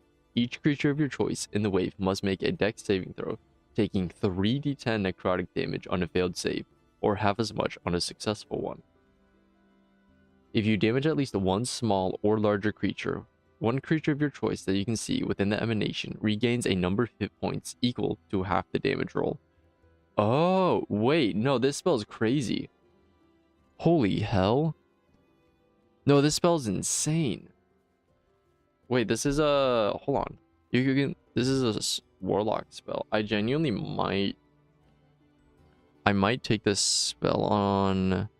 For my warlock, I might take this on my next level up then. Because that's crazy.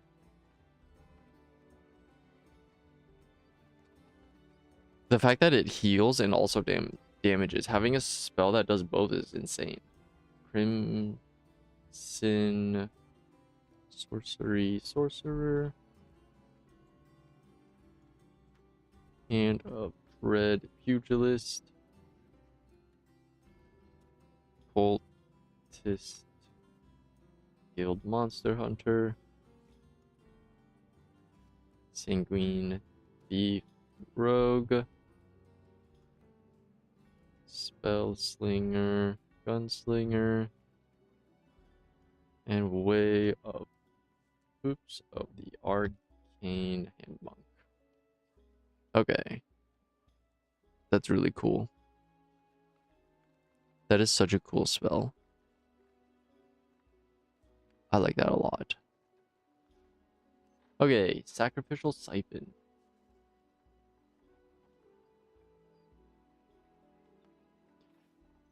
The Crooked Moon 2024.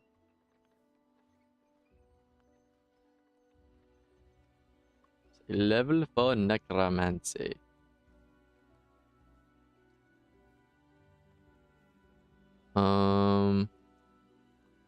I wonder if, because a lot of these books ended up coming out, the ones with there's 2 new like schools of magic in recent books that have been added that aren't part of like the main D&D books. They're all like expansions and shit. With the Crooked Moon, Grim Hollow, and the other one that I can't think of right now. They have like Biomancy. What's the Sangromancy or whatever it's called? And there's another one.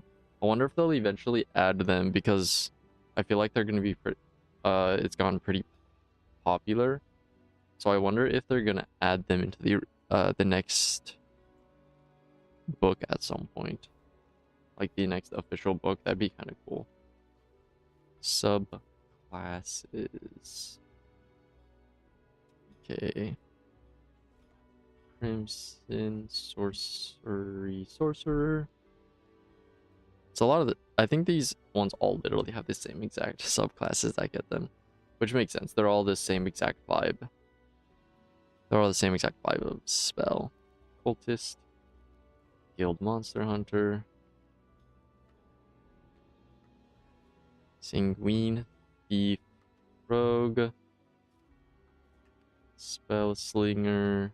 Gunslinger. Minute ad warning over on Twitch. Way of the Arcane Hand Monk. Okay. Sacrificial Siphon. You touch another creature and lay a curse that drains the target's vitality and transfers it to you. The target must make a charisma saving throw. On a failed save, the target is cursed for the duration. While cursed, the target must subtract 1d4 from its attack rolls and ability checks. And when the target takes damage, you can take a reaction to gain 10 temporary hit points. That's really sick. On a successful save, you gain 5 temporary hit points and the target must subtract 1d4 from its ability check until the start of its next turn. That is so cool. And when the target takes damage, you can take a reaction. So you steal their hit points. Essentially. When the target takes damage.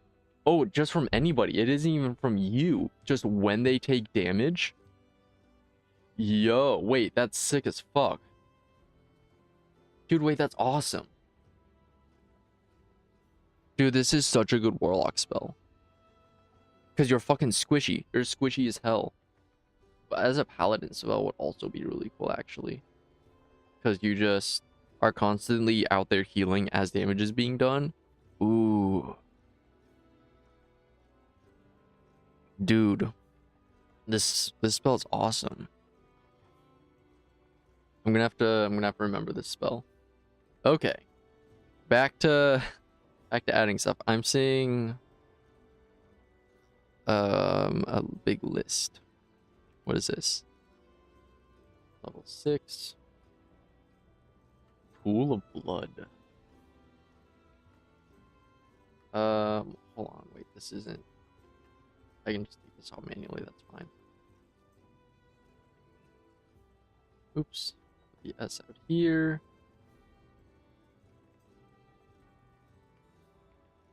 Hold on. There. Okay.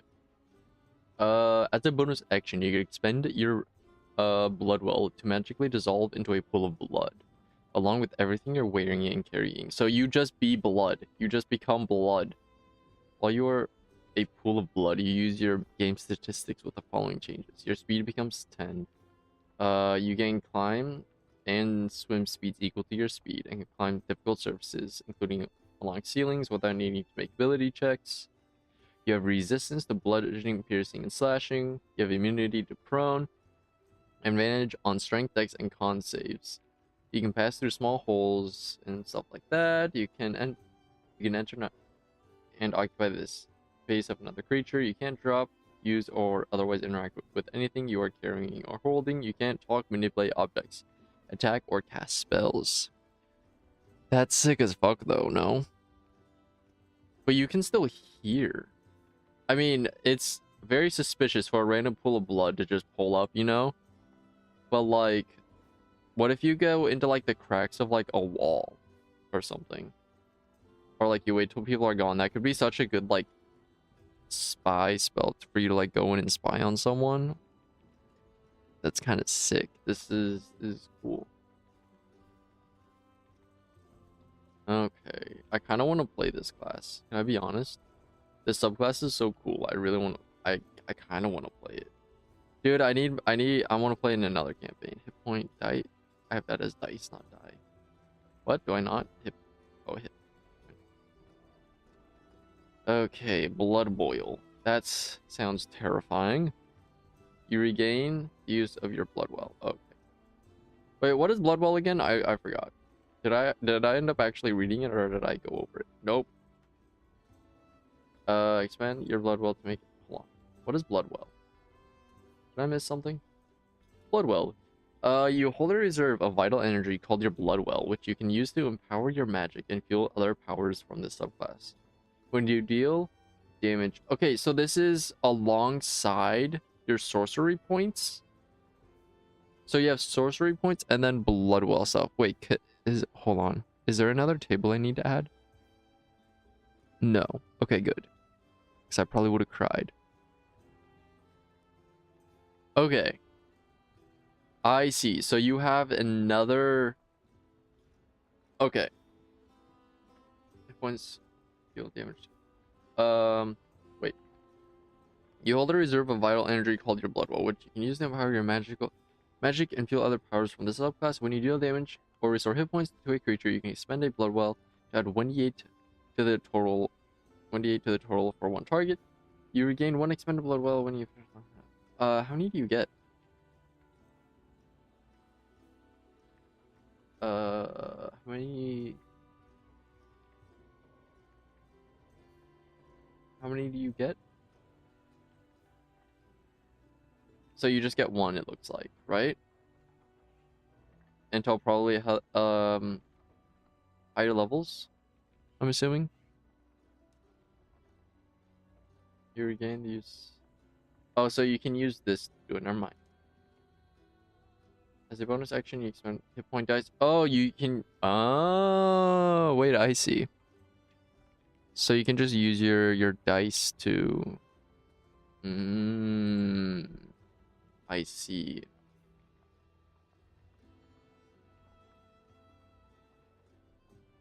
But, okay. But, over here, we're just gonna get rid of this one entirely. And then over to here. S is outside. Okay. This is a really cool subclass. Obviously, it's the Crooked Moon. It's gonna be sick as fuck. Like, no shit. It's gonna be awesome. It's so sick. Okay, Delirium Soul. Interesting. Oh, this is Sebastian Crows. This is also... I also really like this book. Dude, there's so many good expansions that have so many cool things. It's amazing.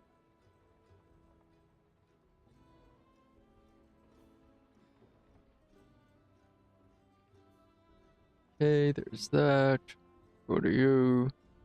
Copy. There.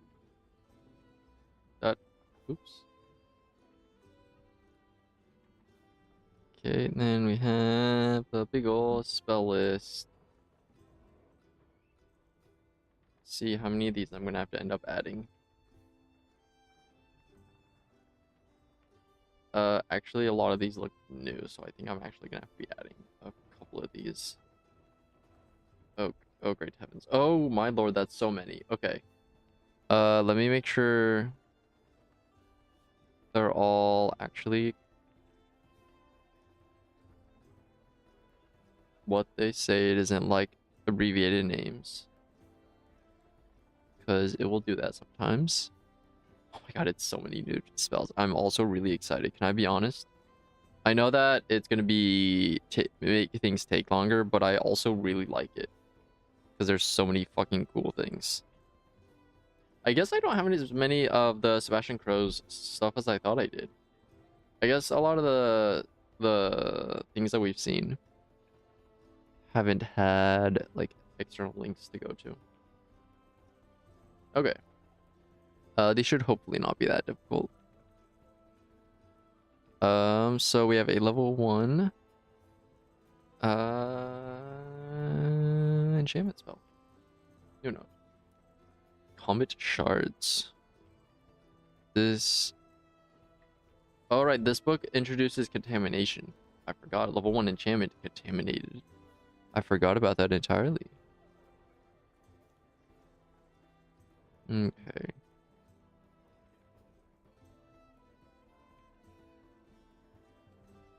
I forgot to put the book. Hold on. I don't remember how to spell this, to be honest with you. Sebastian. Hi, Sebastian. Crow's Guide to Draken. Guide. I don't know how to actually say this. I've only ever read it. I've never heard anyone else say it out loud. A delirium ship worth tango. Oh, that's where this is from. That's right, which the spell consumes. We dealt with another class that had to deal with delirium shards and stuff. I remember now. That's this book. If I remember, this book I feel like has space stuff, does it not?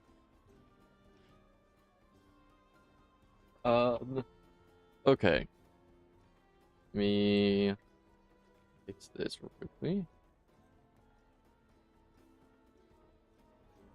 Okay. When you cast this spell, you gain 1 contamination level.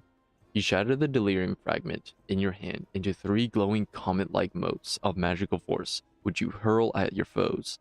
Each comet hits a creature of your choice that you can see within range. A comet deals 2d4 plus your spellcasting ability modifier, force damage, to its target and pushes it 10 feet away from you. The comets all strike simultaneously, and you can direct them to hit 1 creature or several. It's very similar to a Eldritch Blast then. It looks like it just does... Actually, it feels like it does less damage. This feels like a worse version. Oh, yeah. It's like an upgraded version of the Eldritch Blast, but also does less... Possibly less damage. It looks like. Do I have Contamination just saved, actually? I do. What is 1 level of Contamination? Level 1? Oh, you don't have anything at level 1. Okay. That's nice. Okay, time to add the linkies. Classes, which are for some reason somewhere. Oh my god, what the fuck happened to this? What happened in here? Everything is all weird. Okay. Fine, I'll do it by hand then. Apothecary. Sorcerer. I didn't do that right. Sorcerer. Warlock. For some reason, they're in here like multiple times. And Wizard. And then subclasses. Okay, we have the Delirium Soul Sorcerer. And things are in here multiple times for some reason. And then the Maleficent Wizard. That's it. Okay. I remember why I liked this book so much. It adds so many new mechanics, which I like. Okay. I'm not gonna be able to spell this right, so I'm gonna have to pull this up. Fuck. Astian Crows. Got motherfucker. Guide to track in Yaim. Okay. Oops. Okay, level 2, necromancy. Cast time action. Range 60 feet. Components. A finger bone and a scrap of fabric. Oh, a finger bone? Like a phalange? One of them motherfuckers? Come on now. Come on, fingies, you can do it.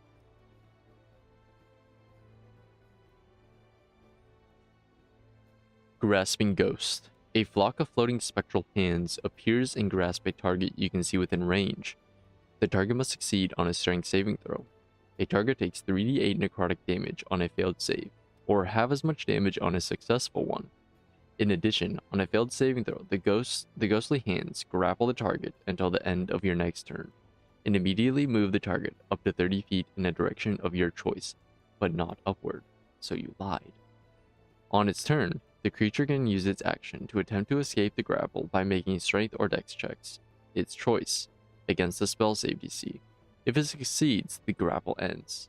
So you're just having Ghost go up and go, nah. That's pretty much what this is. Okay. What is at higher levels? If you cast a spell using a spell slot, a 3rd level or higher, the Grasping Ghost can target one additional. Oh, so it adds more. Okay. Wait. So every 2 levels above, it adds another dude. Okay. Classes. It for some reason puts this in here multiple times again. I think it's because it's referencing 2014 and 2024 rules. I think that might be why. I don't know why it's doing that, but I'm pretty sure that's why it's being all fucky. Okay. We have the Dark Petitioner Rogue. Delirium.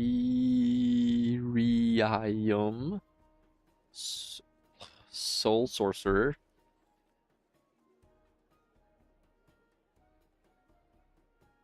Hand of Dread Pugilist.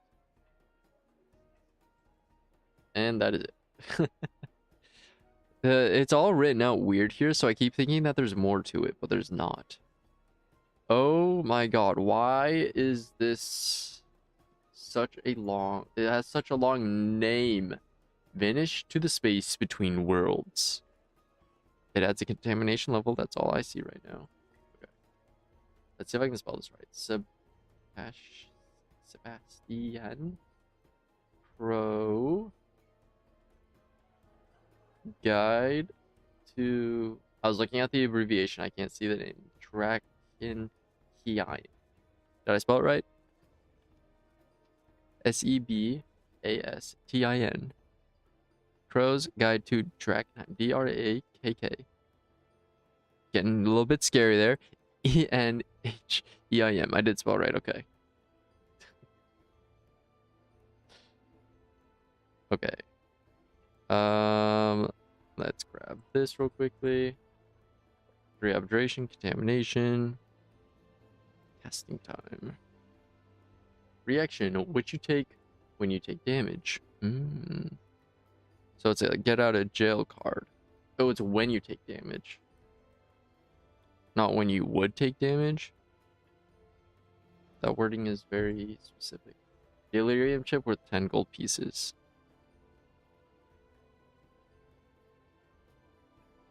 Okay, holy Christ. Okay, real quickly. contamination. It just gives you a contamination level again. Okay. When vanish to the space between worlds. When you cast this spell, you gain 1 contamination level. When you cast a spell, you vanish from your current plane of existence and appear in the space between worlds, avoiding the triggering damage. Okay. That wording needs to be different then, but that's fine. At the start of your next turn, you return to an unoccupied space of your choice within 30 feet of the space you vanished from. If no unoccupied space is available within that range, you appear in the nearest unoccupied space, chosen at random if more than one space is equally near. Interesting. While within the space between worlds, you can see and hear the plane you originated from, which is cast as a roiling blur, and you can't see anything there more than 60 feet away. You can only affect and be affected by other creatures in the space between worlds. Creatures that aren't there can't perceive you or interact with you unless they have the ability to do so. Huh. That's cool. I like I mean, there's a fucking, I can't think of the name of it, but there is a higher level spell. It's higher than level 3, I think. So this is a better version. The only downside, obviously, is that you get a contamination level. Apothecary. But no, this seems like a really cool spell. It's mostly flavor text, TBH, which is fine. I like flavor text, but it seems really powerful. If you're playing, you could very strategically, though, just like get a lot of spells that don't give you contamination. I don't know. I feel like there's like easy ways around contamination. But I'm assuming contamination in here is mostly meant to be like a... Did I spell that wrong? B-E-L-E-R-I-U. I did. I-U-M. How did I do that twice in a row? I'm assuming that it's mostly for you to actually deal with everything within that book, and like you're playing fully in that book. I'm assuming there's like an actual adventure within there you're supposed to be doing, where that ends up being a lot more prominent.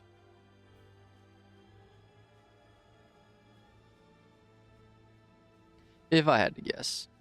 I'm not sure though. Okay. Level 3. New note. Weave the Elder Sign.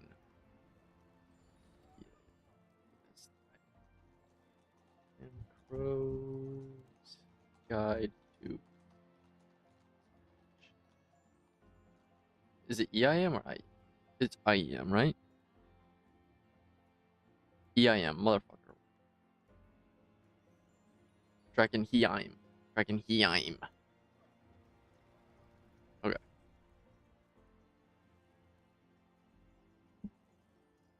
Okay. This also gives you contamination. Can I do this? I know I probably tried it once, but this just makes a table, right? Hold up. I want to check something. I know we're in the middle of this, but I want to check something. I have a plugin. No, which one is it?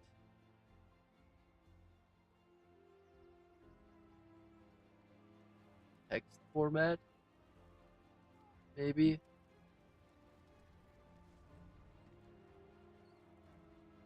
Word cases, link format, list format. Markdown code. Fully format sections with common markdown syntax. No wrap section. API request. Custom replacement. Replacement patterns with custom other.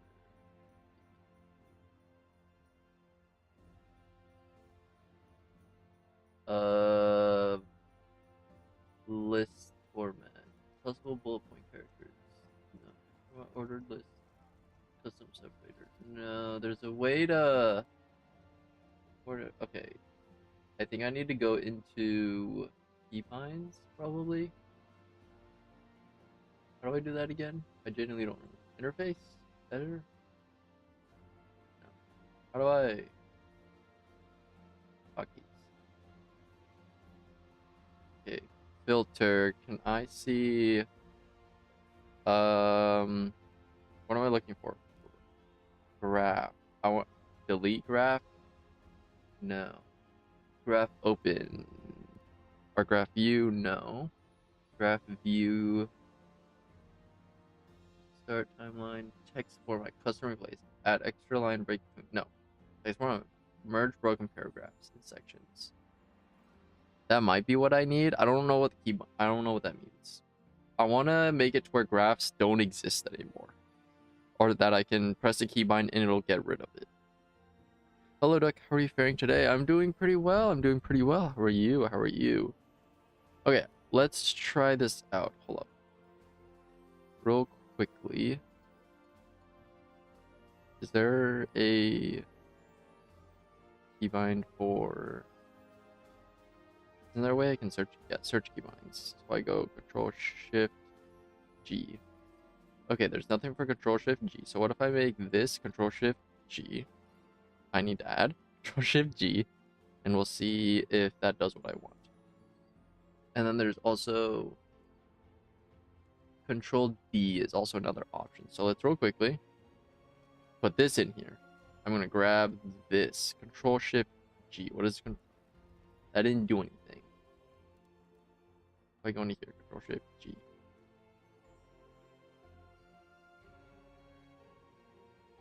Okay, that doesn't do it. What was the other thing? Control-D?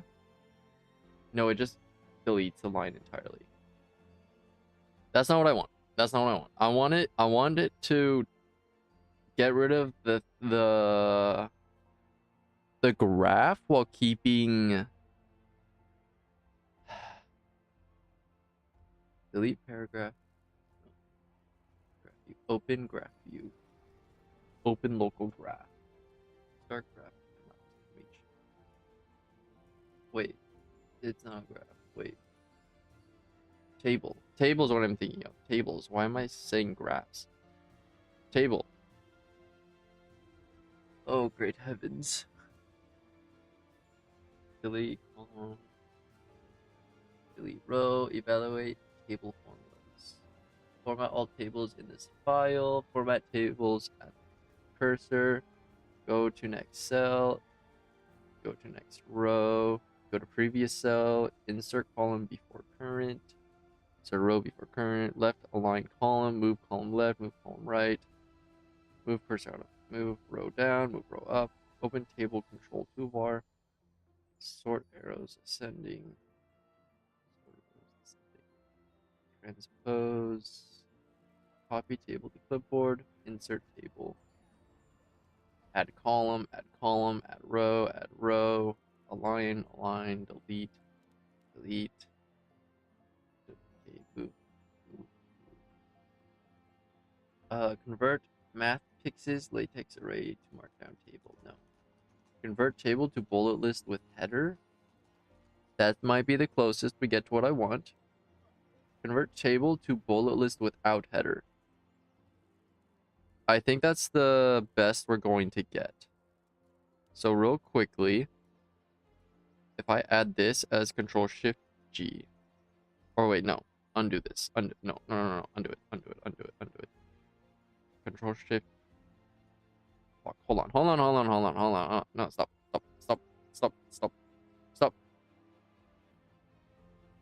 I changed my mind. I changed my mind. Do this. Except undo it. I didn't mean to. I'm sorry. Hold on. Okay.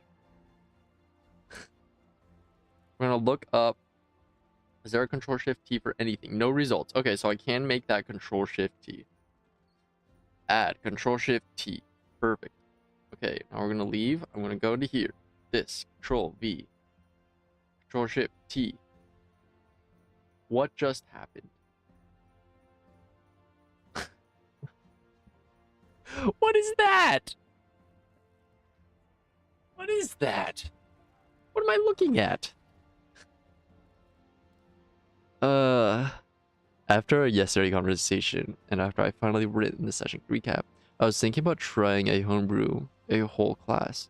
I did tons of spell items, abilities, etc., but I never satiated such a big bite as a whole class is. Could you recommend me if there is an app or template to work it out in?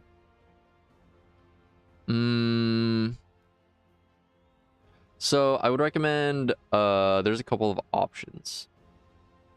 If you're wanting to do a character sheet, you could go to something like Alchemy. Alchemy VTT. And you can mess with characters. If you don't have a strong enough laptop or computer, it can cause a little bit of lagging issues though, if you don't have a good enough graphics card.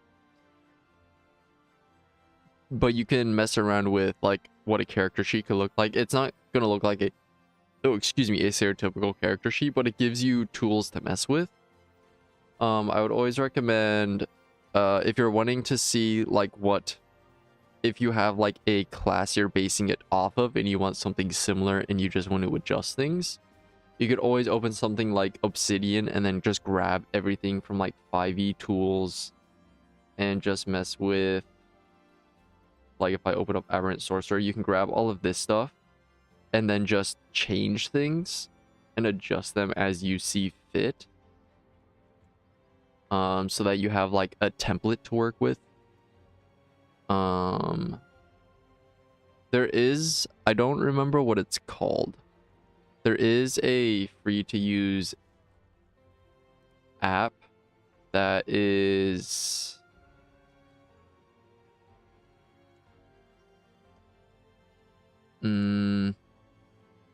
there's a free to use app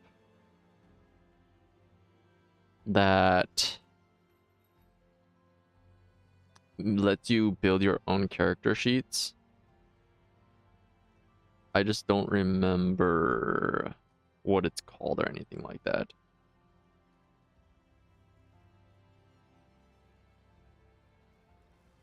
How do I just get rid of this? Okay, so this doesn't really do what I want, unfortunately. Okay, Alchemy VTT or Obsidian plus 5e tools. Yeah, that's kind of what that's what I would do personally. If you want to, you could also, if you're wanting to go 100% like original, you can do what Jin did, where you literally open up any type of like something like Canva, which I believe is free, if I remember correctly, or Adobe Express, which I believe is also free, and you could literally just put in shapes and then words and stuff like that onto a page to try and like hand make a character sheet to whatever you like. But you can do like any combination of the three. It can work out very well. But looking at like a rule book of a class that you already are getting inspiration from is just going to be very helpful for you to have as like a template. It's going to work out very well. Okay, I'm starting to... You just said that there wasn't a conflict. Now you said there is. That's fine, because this didn't work, so I don't want this. Okay.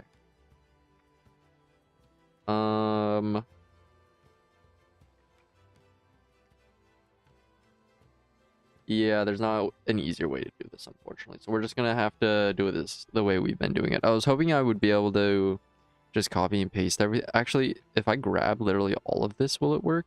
I wonder. No, it just puts all of it into a table for some reason. I don't know why it does that. That's so fucking weird. Let's do this so that there's not a bunch of blank space.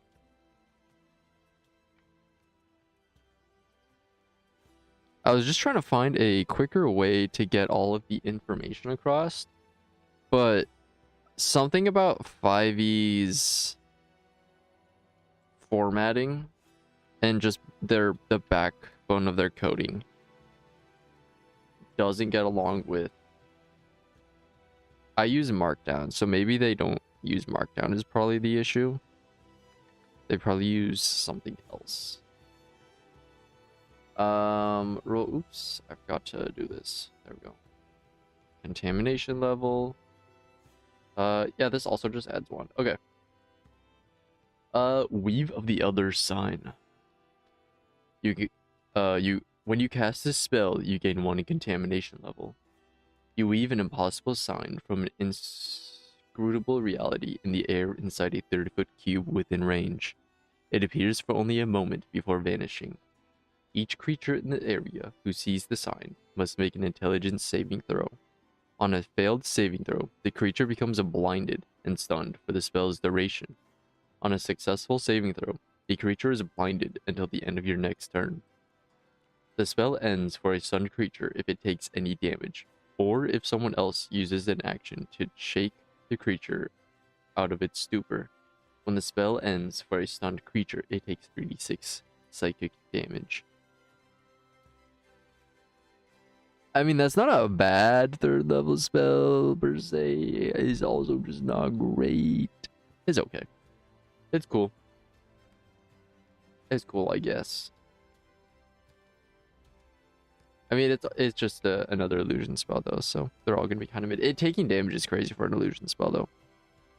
Not going to lie. Also, you're really brave for doing all the obsidian work, shortcuts, copying and pasting. I would go bald immediately. These computer thingies are black magic, and sadly, Yugabuga, and I need to get into it too, but I'm afraid that I will die trying. No, it's just I just yeah, I don't take what I do as this is something other DMs need to do. This is just my like wholehearted passion is making cool shit for people, right? I just like making things. The only reason I have learned to do any of this was specifically for this. I don't have any other like tech experience. The only reason I learned to do any type of coding was specifically for this. That the whole reason for me learning to do anything was just so I could make the obsidian stuff. Anything that isn't, I spelled that very wrong. IUN. So, god damn it, why can't I type delirium correctly all of a sudden? If anyone asks me to do literally any other type of coding outside of what I have learned to do for obsidian, I'm fucking lost. I have no idea what they want from me. Actually coding makes no fucking sense to me. I cannot imagine being an actual coder. Here, I'll show you literally the first thing I ever learned to code in here. In here was for this map. I learned to make this. This is what I learned to make. An interactive map. Which has a bunch of notes linked within it. For some reason, I haven't finished these yet. This also has another map within it, which I still haven't finished. I have a lot of stuff that I haven't actually finished doing that are in here. But yeah, there's a bunch. This is essentially my first step into coding, was working on this. And then I decided I was not going to do coding ever again because I hated it. And then we did and then we worked on what was the first one called? And then I made this. And then this is what we did. Because I wanted stat blocks that I could use in our where's my initiative at? And so that I could have stat blocks that I could use within our initiative tracker. And it has health, AC, rollable things inside of here. Yeah, no, it's all just because all of it's stemmed from I want to do a thing, so I'm gonna learn to do it. And that's pretty much what it is. Everything I'm doing is because I'm psychotic. It's not because it needs to be done. It's all I want to do it so desperately. And I have such a strong passion for it that I'm gonna do it.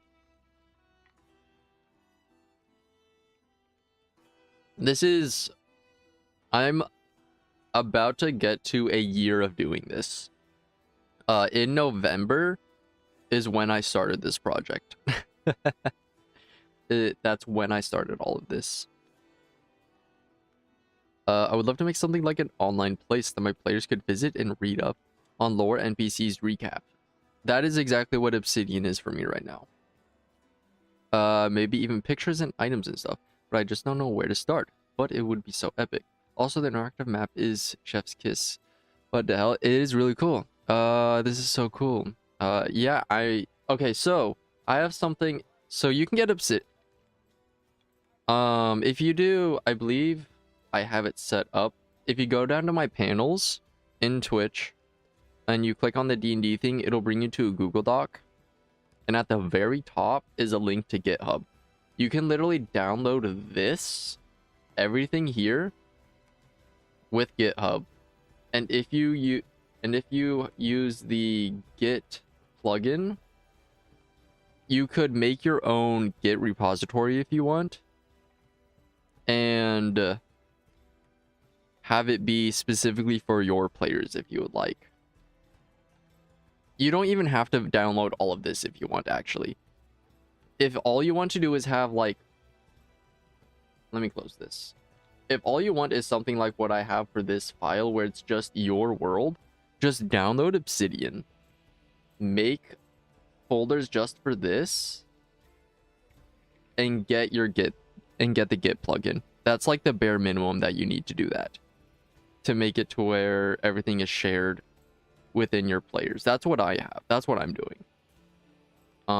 So here I might, let's see if I can get away with showing this without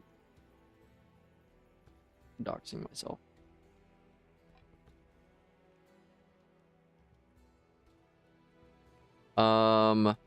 Here, let's see. Do I have just the screen capture? I do. So why did I flip? Why did I flip? What the fuck? I don't know if it shows on vertical. Oh, it doesn't. Okay, that's fine. Fuck you, TikTok. So this is the Git repository.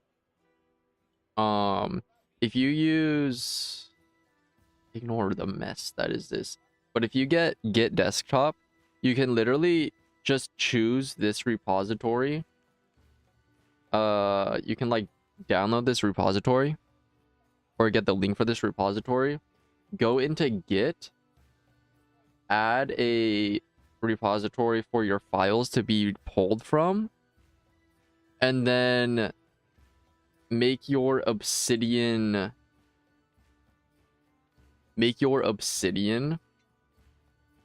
file directory be to that Git repository, and it will literally just pull the files from that, and then it just goes directly into here, because all Obsidian is text files and a little bit of extra stuff if you're being special like I am, but it only has to be text files. You don't have to go overboard with it.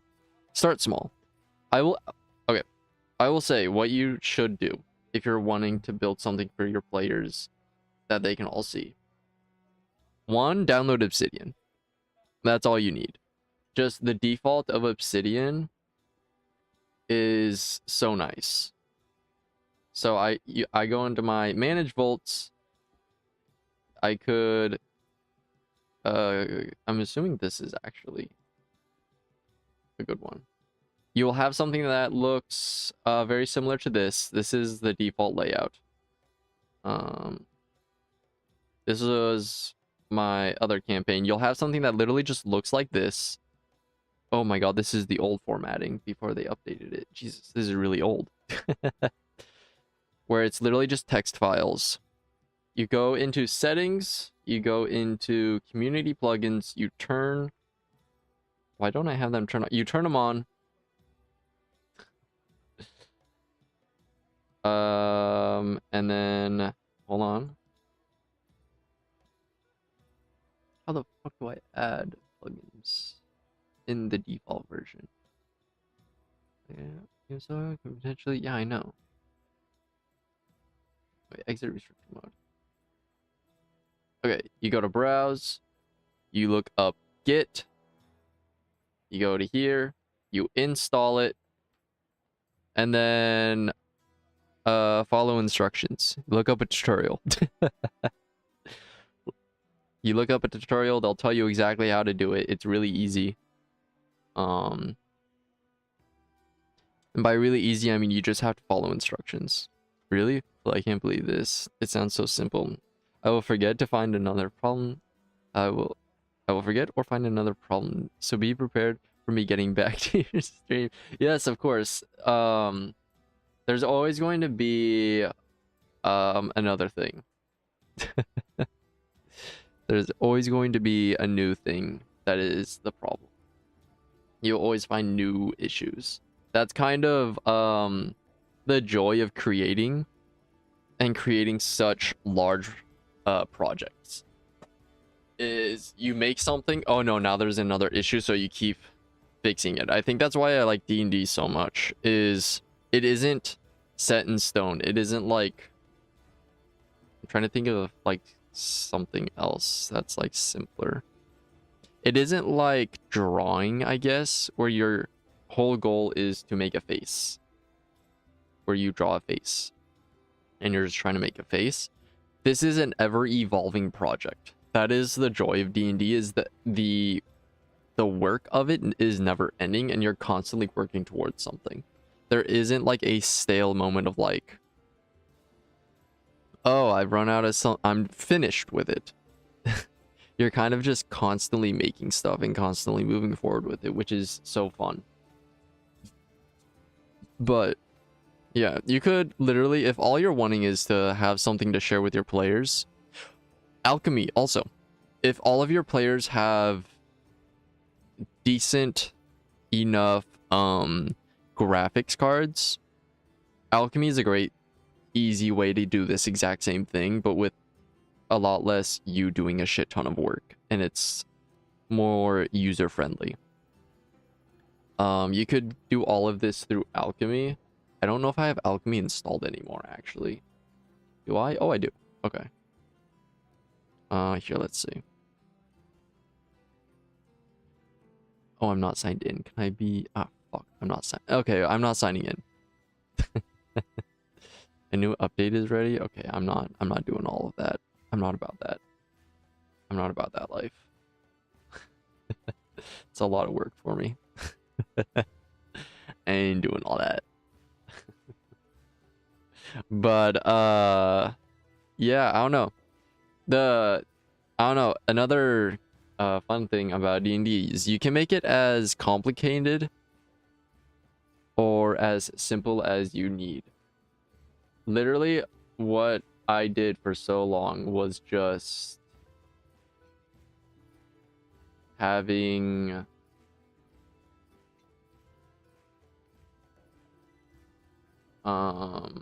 everything on pen and paper, and we had regular graph paper as our maps. Like, that's what we did. You know? So you don't need to do all the crazy shit that I'm doing. It is such a high expectation to put on anybody to do what I am doing. I understand that. Sebastian Crow's Guide to Draken Haim. There's 2 K's in Draken Haim. Okay. No, did I spell it wrong? Oh, I think I did.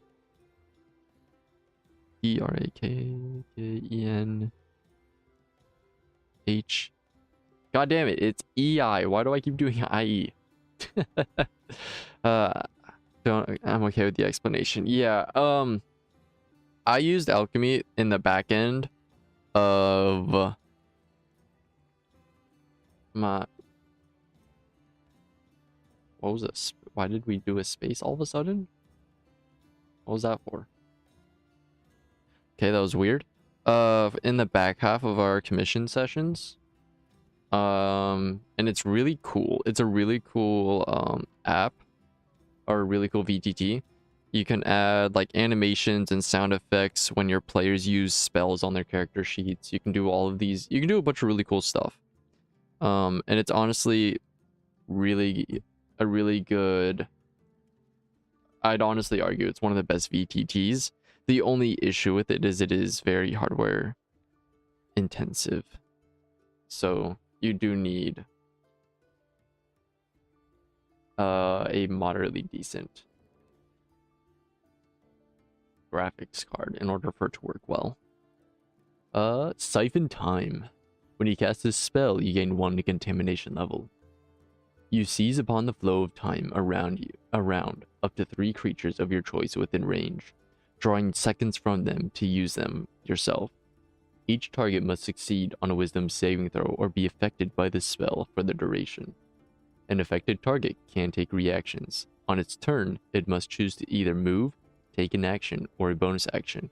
A target can do only one of the 3. A creature affected by this spell can spend its action to try to pull back the threads of time. If it does, it can make another wisdom saving throw. On a successful save, the effect ends for it. While at least one of the creatures is affected by the spell, you gain an additional action on each of your turns. That action can be used only to take the attack, one weapon attack only, cast a spell, dash, disengage, hide, or use an object action. If you use this action to cast a spell, that spell must be a cantrip with a casting time of 1 action. This sounds very similar to a magic item. What the fuck did I just do? Oopsies. That sounds very similar to a magic item that one of my players had at one point. It was like a stopwatch that they could use to steal. They could use to steal either an action, a bonus action, or a reaction from somebody. Or maybe it wasn't a reaction. I don't remember, but it was a very similar type of beat, you know? Stealing time from creatures. Ooh, classes. Okay. Delirium Soul. I spelled it right finally. And the Malfeasant Wizard. My nose! Ugh, Jesus. Okay. Thank you, Doug. I have more things to think about. However, I will need to run to bed. The weather is finally cold enough for me to be able to sleep. Fun doing what you like, and have a great afternoon. Or rest of the day if you haven't nailed the afternoon. Alright, you have a great sleep, man. I hope you sleep well. The sweetest of dreams. Thank you for coming in. I appreciate it. Coming in and yapping. Holy words, Batman. That is... Okay, there's a lot of fucking words in this next section. Jesus. New note. Contaminated hands. Sebastian Krauss. Guide to Draken. Heim, not Heim. Heim, it's Heim. Heim. Okay. Oops, that's too much to take. Okay. There.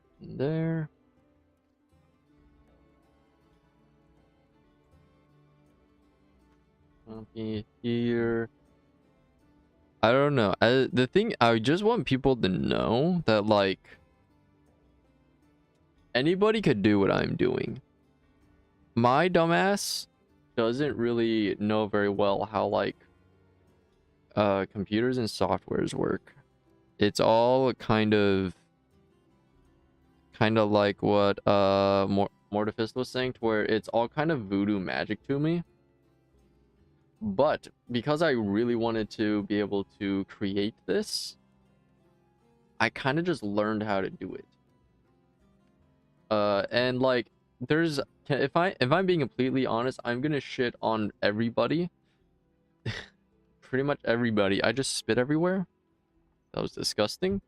There is no excuse to not learn to do something. The of like, oh, I don't know how. That isn't an excuse anymore, right? We're in the era of information, right? You could literally learn how to do anything. There is nothing stopping you. The only thing stopping you from learning to do the things that you want to do is yourself, right? All you have to do is look up, how do I do this thing? And you're gonna find a motherfucker who learned how to do the thing and wanted to teach other people to do the thing. Especially if it's any type of hobby. Every type of hobby is going to be on the internet. So how the fuck are we gonna go out here and say, I don't know how to do a thing that I want to know how to do? Fucking look it up, you motherfucker. Stop being lazy. You just have to put in the slightest amount of effort. It's such a small amount of effort to learn to do the thing that you want to do. Now, actually doing the thing, that's a different story. Learning to do it, that's going to be a lot easier. You have all of the information available to you. We could all be learning here. Delirium, sorcerer, our soul sorcerer, and the Maleficent wizard. I know what to spell. There's no reason to not learn to do a new hobby that you want to learn how to do. There's so much opportunity. 90% of people have internet. Most people have internet or have a way to access internet. You could learn. You just have to put in the time. It's not even that much time either. Everyone acts like we don't have time also. Dude, I'm just bitching. Everyone acts like we don't have fucking time. When in reality, you are sitting there playing fucking Marvel Rivals, which is fun. Don't get me wrong. I love it. I don't know why I turned into Donald Trump. Which is fun, don't get me wrong. Don't get me wrong, it's fun. But you could be learning to do the thing that you want to do. Just saying. You don't know. Okay, I feel like I was getting rage baited when I was watching this. I don't know how many other people watch this, but Food Theory channel, I feel like I was getting rage baited. They had a video that was like, Gen Z doesn't know how to cook. And one of the issues that were brought up was nobody taught them, right? Which is true. We were not taught how to cook, most of us. But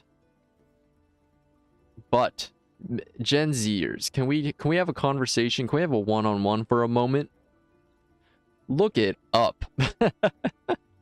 Genuinely, you just have to look it up. There's no way we are struggling with learning how to do something that all of the information is available for us to learn with. We just need to look it up, and you will learn. You'll be taught.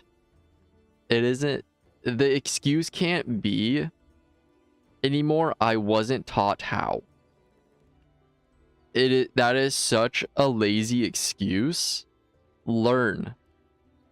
In this day and age, you can just learn. You just look it up. How are we still like, yeah, I'll just never learn unless someone teaches me? Look it up. If you there's not going to be just one video on how to do it. There's multiple. So if one of them don't make sense, look at another. Just keep looking. I don't get it.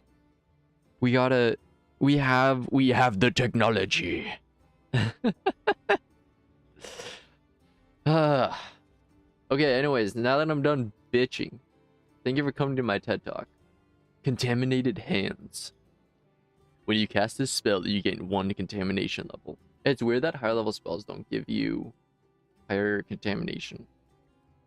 You create 2 large hands of shimmering octaring force in an unoccupied space that you can see within range. The hands last for the spell's duration. Both hands move at your command, mimicking the movement of your own hands. Each hand is an object that has AC 20 and hit points equal to your hit point maximum. If one or both of your hands drop to 0 hit points, the spell ends. Each hand has a strength of 26 plus 8 and a dexterity of 10 plus 0 and occupies its space. Jesus. When you cast a spell as an action, you can whoa? I'm having a stroke. When you cast a spell as an action on your subsequent turns, you can move the hands up to 60 feet and then cause one of the following effects with each. Both hands can perform the same action or different ones. With the two hands must move to remain within 30 feet of each other. Okay, that was weird. Arcane Slam. The hand strikes one creature or object within 5 feet of it. Make a melee spell attack for the hand using the game statistics. On a hit, the target takes 4d12 necrotic damage. Jesus. If you direct both hands to attack the same target, they gain advantage on the attack roll. But it's not more damage, which seems interesting. So you would want to... I think it'd just be better to have them do 2 separate things then. If all it does is give advantage. Forceful Throw. The hand attempts to push a creature within 5 feet of it in a direction you choose. Make a check with the hand's strength contested by the strength athletics check of the target. If the target is medium or smaller, you have advantage on the check. If you succeed, the hand pushes to the target up to 5 feet, plus a number of feet equal to 5 times your spellcasting ability modifier. The hand moves with the target to remain within 5 feet of it. If both hands are used against the same target, you can throw them 10 times your spellcasting ability modifier, and gain advantage on the check against a large or smaller creature. Huh. Wait. The target up to 5 feet. Interesting. Eldritch Grip.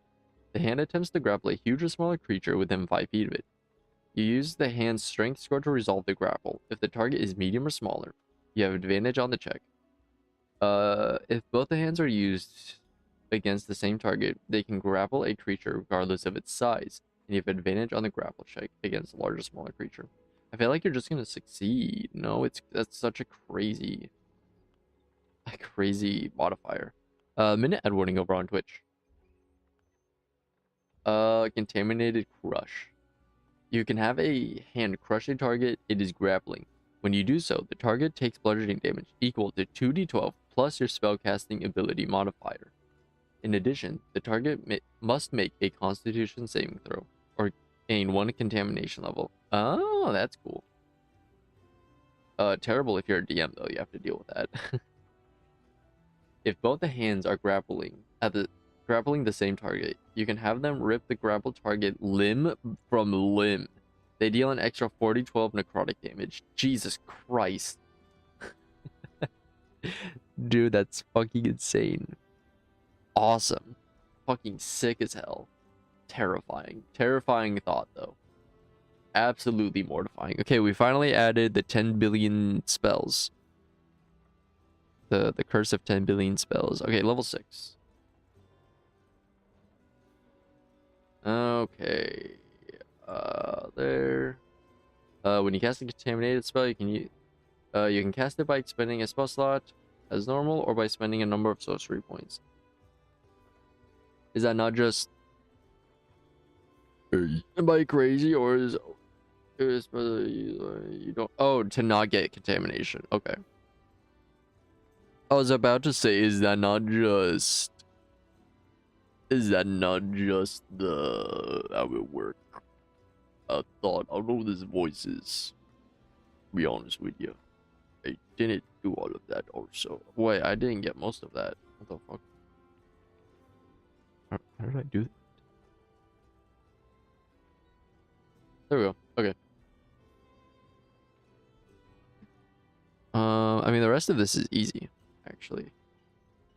It's just a bunch of text, which is delightful. Just regular text. They don't even have links in them, even though I feel like they probably should. Okay, Delirium Sorcerer is out of the way. We now have the Desert Soul Sorcerer.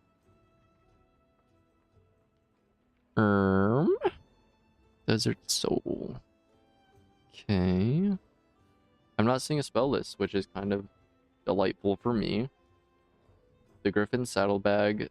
The Griffin Saddlebag also seems pretty cool. If I remember, there were species added in the Griffin Saddlebag, I think. Also,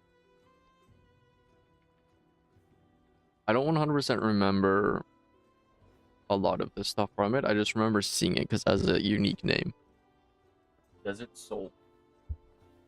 Your powers come from the relentless and punishing magic that lies at the heart of the world's most unforgivable deserts. Most sorcerers with this power were born to nomads or traveling pilgrims in the Hithri Desert. But perhaps yours came to you in the chaos of raging sandstorm, or the springs of a magical oasis. Regardless of its origins, this blistering magic spirals around inside of you, in an ever-present storm that can reduce even the sturdiest enemies to rubble. You're a sand sorcerer. That's pretty much what this is. You're the Sandman. You're the Sandman from what was that? The Guardians movie? What was that movie called? The one with all of the holiday guys and the Tooth Fairy and Jack Frost. What was that called? Dune Shredder. Starting when you choose this origin at first level, you ignore difficult terrain. Why is everything saying you get this at first level when you get your subclass at third level? I'm really confused. Ugh. As to when you're actually supposed to be getting your subclass.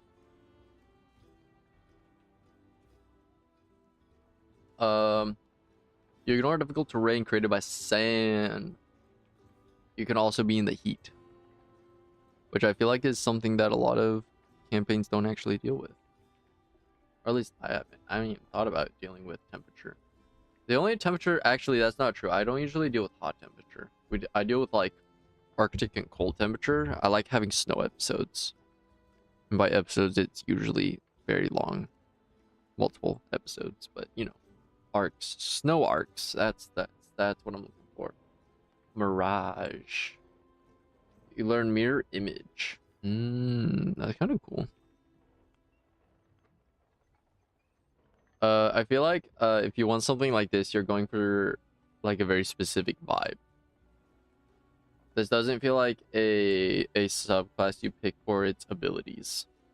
Yeah, because it kind of looks mid. But you pick it because you're going for the vibes. Did I get all of that? No, but I'll just type it. That's fine.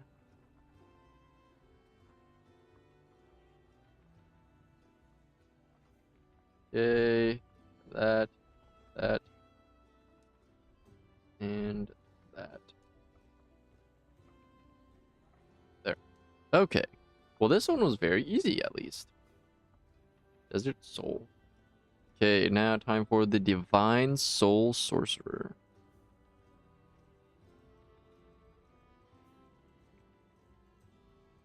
Okie dokie.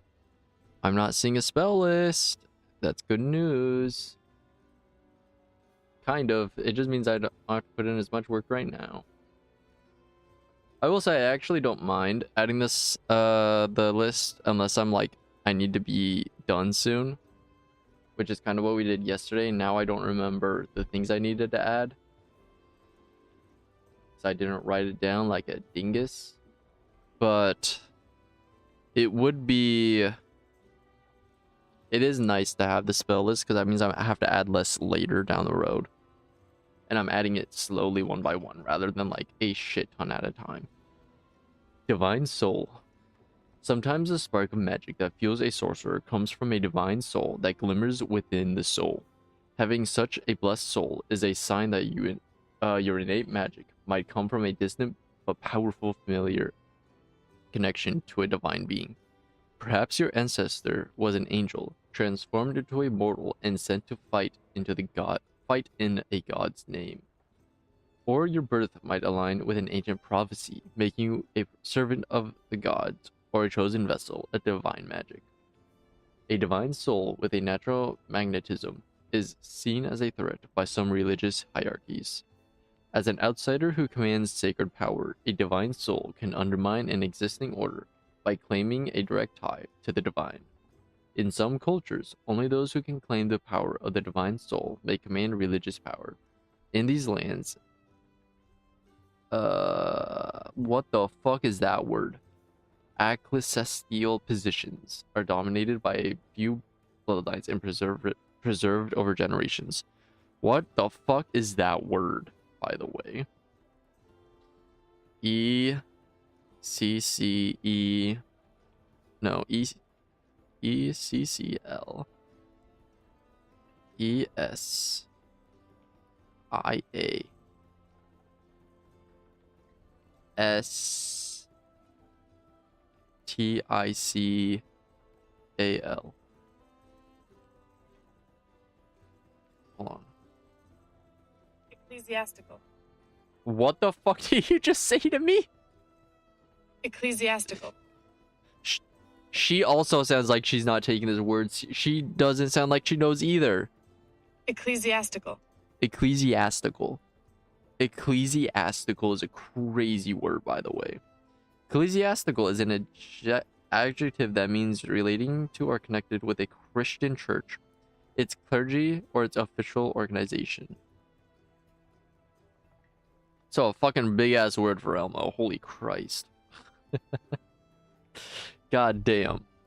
Alright. Anyways. Move on from that now. That absolute nightmare of a word. Okay.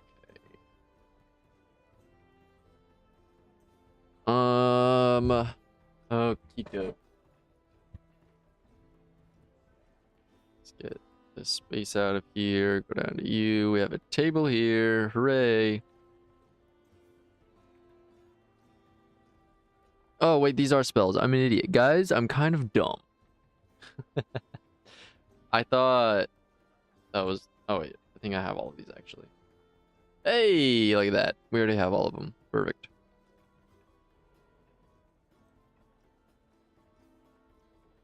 Okie dokie. Nice and easy for us.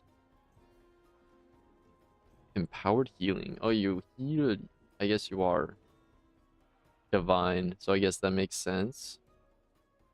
You have divine energy coursing through you. You can empower healing spells wherever you are now. Like,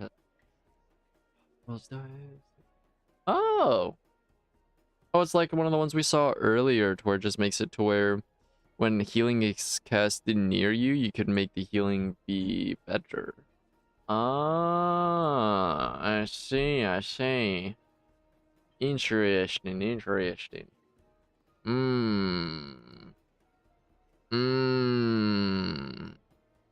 That's pretty neat. I like that a lot. Okay. My nose. Okay, that one's done. Did I mark off the other one? Divine Soul. Draconic Sorcery. Dragon. Rawr. Dragon time. I'm doing the 2024, right? Yes.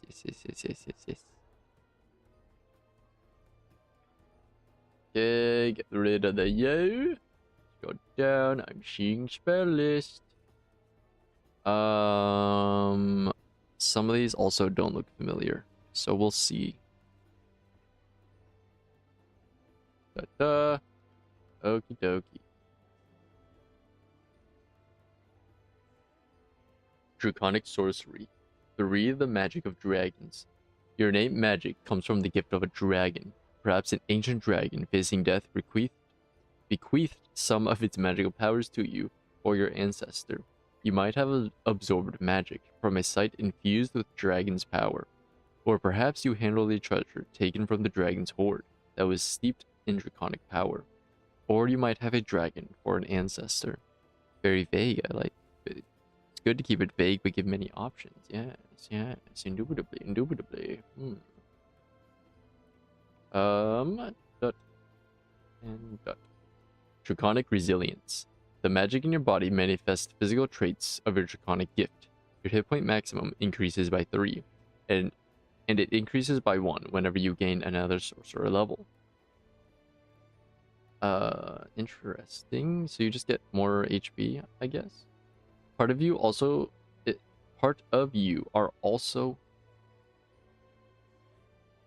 covered by dragon-like scales. Why does that feel so weird? Like the wording.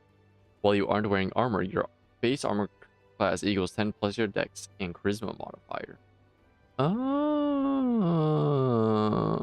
Oh yes. Indubitably. Yes. Okay. And then dragon spells. Here. Dot. Pop. Dot. Dot. Okay. I'm gonna have to fix some of these, I think.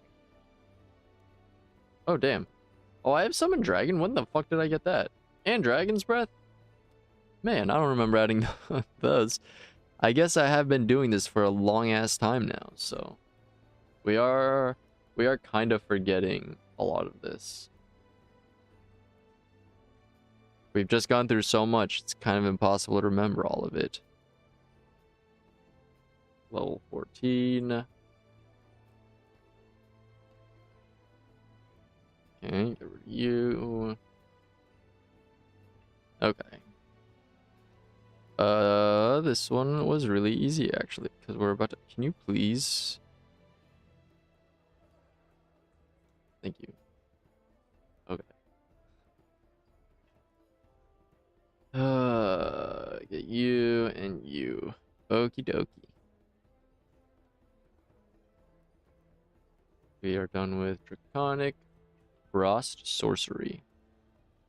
Can I be honest? We're kind of getting through this a lot quicker than I thought we would. I thought Sorcerer was going to take for fucking ever. I know we're only halfway through, but like the fact that we're already halfway through is a little bit surprising to me. And I'm even like going through and reading shit. Yesterday we kind of just sped through and I felt like I didn't get as much done. I even like went on a couple side tangents and side quests too. Frosty Sorcery. Summon storms and sheets of slick ice to control the battlefield. Your magic is created by pieces of the Everheart. The center and driving force behind the expanded Everglacier wastelands. This power within you might be passed down through the ancestors who protected the glacier's magical core, or it might have been forced upon you through a chance encountered with the enchanted ice itself. Regardless of the source of your power, you are the creature of cold incarnate. Okay, so this is, I'm assuming, going to be very similar to the sand one, but instead ice, you know? Gonna be that type of stuff. Yep, I'm seeing Conjure Elemental. I don't know if I have Conjure Elemental or not. I feel like I do, but I'm not like 100% sure. We'll see, I guess.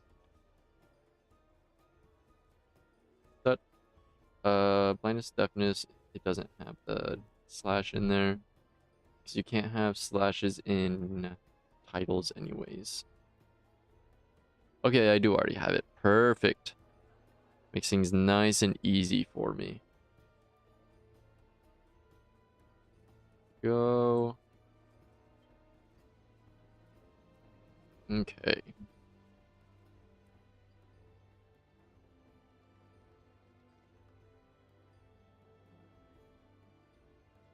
Here.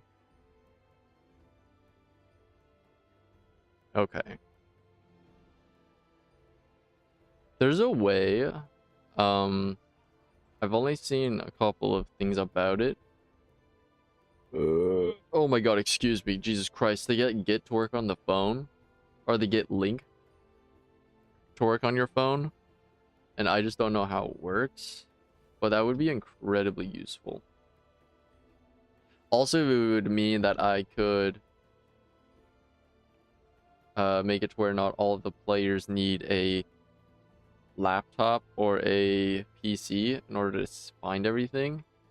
That would be incredibly useful to know how to do that.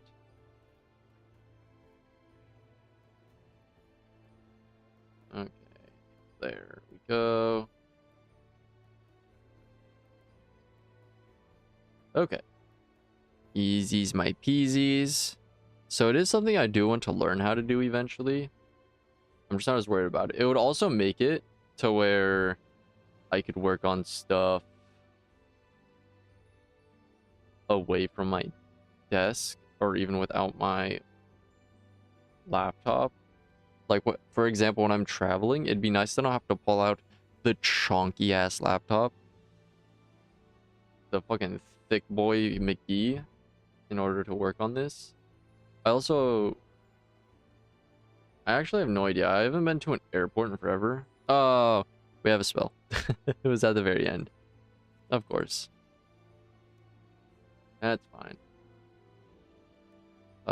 It's level 6. We haven't done level 6 spells in a while. 6. New note. Wall of ice. I don't know if airports just have Wi-Fi. I'm assuming they do, right? So I could probably definitely like work on stuff while I'm at the airport, because I am gonna be there like hella early, like way before my flight leaves, just because we're gonna be going early so that they can drop me off and then go to where they're gonna be staying. So I'm gonna have quite a bit of time, which is fine.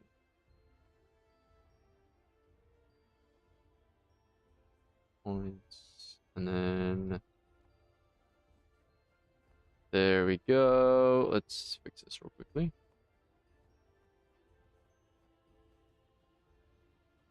Okay, wall of ice. You create a wall of ice on a solid surface within range. You can form it into a hemispherical dome or a globe with a radius of up to 10 feet. Or you can shape a flat surface made up of 10-foot square panels. Each panel must be contiguous with another panel. In any form, the wall is 1 foot thick and lasts for the duration. If the wall cuts through a creature's space, when it appears, the creature is pushed to one side of the wall. You choose which side, and makes a dexterity saving throw, taking 10d6 cold damage on a failed save, or half as much damage on a successful one. The wall is an object that can be damaged and thus breached. It has AC 12 and 30 hit points per 10-foot section, and it has immunity to cold, poison, and psychic damage, and vulnerability to fire damage. Reducing a 10-foot section of the wall to 0 hit points destroys it and leaves behind a sheet of frigid air in the space the wall occupied. A creature moving through the sheet of frigid air for the first time on a turn makes a con saving throw, taking 5d6 cold damage on a failed save, or half as much damage on a successful one. Yeah, no, it's very self-explanatory, TBH. It is cool though. I like it. It's pretty baller, ain't gonna lie. Wizard. Wizard. What program is that? Obsidian? Yes, this is Obsidian. This is my Obsidian D&D vault. Arcana, domain, cleric. Also eating fellow multicellular organism. Hello. How are you today? Cane domain. Evoker wizard. Frost sorcery sorcerer. Occultist. Guild monster hunter. I spelled that very incorrectly, but it's fine. Sanguine. Thief. Rogue. Spellslinger. Gunslinger. And way up the arcane hand monk. Perfect. I had a sweet setup for my obsidian. where I was building a world, but I lost it all when I got a new PC. That's why you got to get the Git plugin so everything will be backed up. It's pretty baller. Were you not able to get the things from the hard drive? Now I can't remember where I got it. Damn. The what? You can get use the Git plugin and it'll back everything up to GitHub. And you're able to have like a repository there where it'll back up everything, and also if you have like players, you could have them download your notes if you want, so that they can have something to where they could like see like your like world notes if there's specific world notes you want them to see and stuff like that, you know, stuff like that. It's very useful to have multiple ways to back things up. I also am, well, because this is a public facing project, I do back things up very frequently. So I'm in a constant state of paranoia that I need to be backing things up. Where is the frost? There you are. That is everything for this one though, is it not? Yes, it is. Frost, sorcery, sorcerers down. Haunted. Okay. It's another Grim Hollow book. Fuck yeah, dude. Genuinely the best book. I've grown to love this book so much. It's so good. Their flavor text is fucking phenomenal. Also, I didn't put that there for some reason. Okie doke, let's see. What do we have for us today? Haunted sorcery. The voices.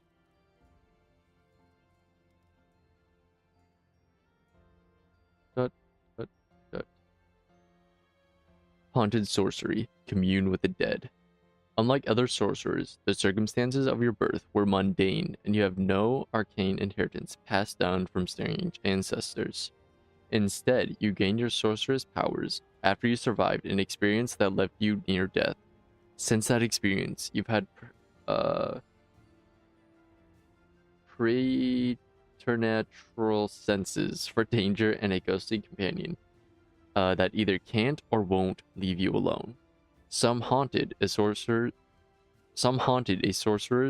who share your origin are called, develop cordial relationships with their phantom, while others find their spectral companion to be a relentless nuisance. Dude, imagine you have like the haunted, but your phantom or whatever that's following you is just like a nagging girlfriend, just constantly following you around. Or like a nagging mom following you around. Mimi, why you do this? Where you at? Me. You here? Me. That'd be so fucking funny. It's the fine, I'll do it myself. And then you're not the one actually casting the spells, it's just the naggy ghost. That oops. Okay. Nope, there's one spell. I thought we were gonna get holy words, Batman. It's a lot of words in there. God damn. Up. Sixth sense.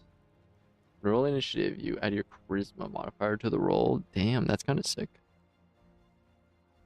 And then, oops. Phantom companion. You learn the find familiar spell. Oh, and it can be a ghost. You can actually have them there with you. That's kind of sick. I like that a lot, actually. Oh, is there also a stat block I need to add? Creature stat block. Damn it. I didn't want to do any more of those. Takes the form of a specter. Yeah, they have a whole other thing for it. God damn it. Please don't be complicated. Okay, so the first thing was a spell. It's a level 5 spell called Little Death. Note. Grim. Oops, not Gurm. Grim Hollow Player. Is it Player's Guide or Player Guide? I don't remember. Player's Guide. Player's Guide 2024. Okay. So we have a level 5 Necromancy. Casting time in action. Self. Hold on now. Here we go. Components. Got it. Why do I keep doing that all of a sudden? Semantic material, an item of personal sentiment value with 1 plus silver pieces. Interesting. Sentimental value. Man, I can't wait to hear from players of why this random bullshit has sentimental value that they've never talked about before. Oh no, there's a bunch of stat blocks within this. Oh no. Oh, we're gonna be here all day. Oh, there's also spells within it too. Motherfucker. Okay, hold on. First of all, let's try to fix some of these links. Oh, that was too much. Okay, this goes here. Hit points. The S needs to go on the outside. We need to fix this. Like that. Magic action. Ghost stays. Hit points. S is on the outside. We go down. Oh, wait, no, there's another hit points here. And down here. Okay. Did I add? No, I have to open up new resurrection section now. And ghost. Okay. Okay. Goddamn. Okay, now we can add the linkies. Classes is just warlock. Subclasses is oopsies. The hold on, did I spell that wrong? Subclasses, right? What the fuck? Why did it undo my what? Why did I get unbolded? Why did you unbold me? Okay, I don't know what I'm doing wrong. Hand of Dread Pugilist. Haunted Sorcerer.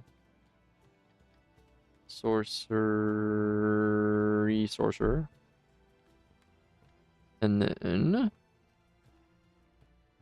the first vampire patron warlock. Okay. Yes. Okay. All right. Now, what's the next thing in here? The resurrect spell. Level 7. New note. This Grim Hollow Player's Guide 2024. Okay. No, it's not. I'm a liar. I've lied. I've lied to you all. Player's Handbook 2024. That isn't right. Okay, there we go. Copy. Level 7 Necromancy. Casting time is an hour. Touch. Copy here.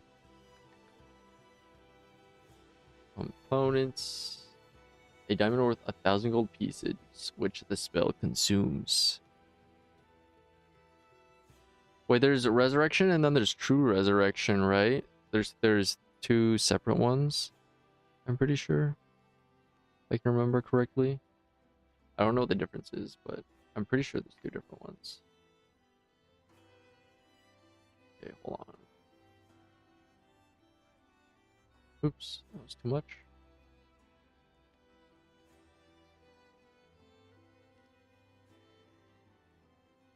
Go and okay. Resurrection. While bleh. Resurrection. With a touch, you revive a dead creature that has been dead for no more than a century, didn't die of old age, and wasn't undead when it died. The creature returns to life with all of its hit points. The spell also neutralizes any poisons that affected the creature at the time of death.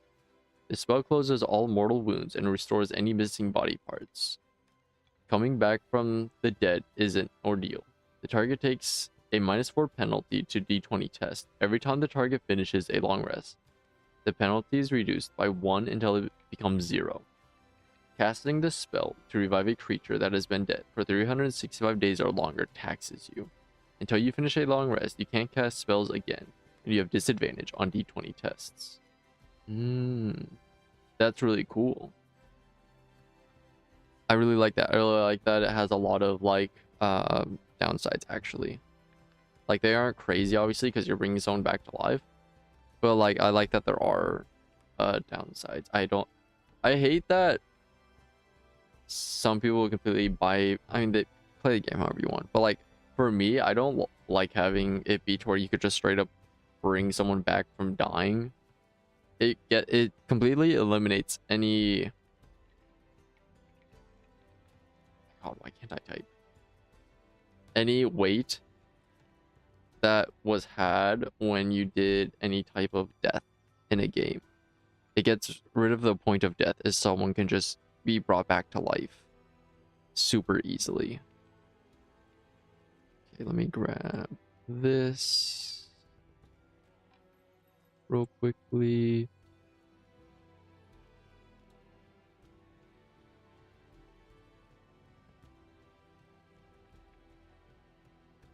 And this.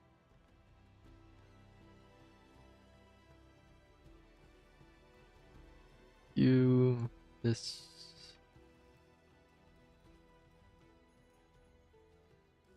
Save. Okay. There's honestly a lot here, actually. I wasn't expecting there to be so much in here. Goddamn. Monsters and stat blocks. Undead. Let me grab this. Undead. Where is that the very bottom? You know. Okay. Quickly. Ghosts. And then this is from Monster Manual 2024. Nope, 2025. I lied.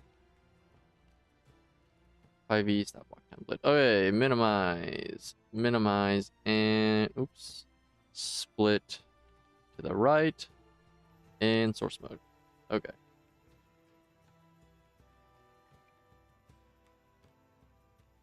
Grab you.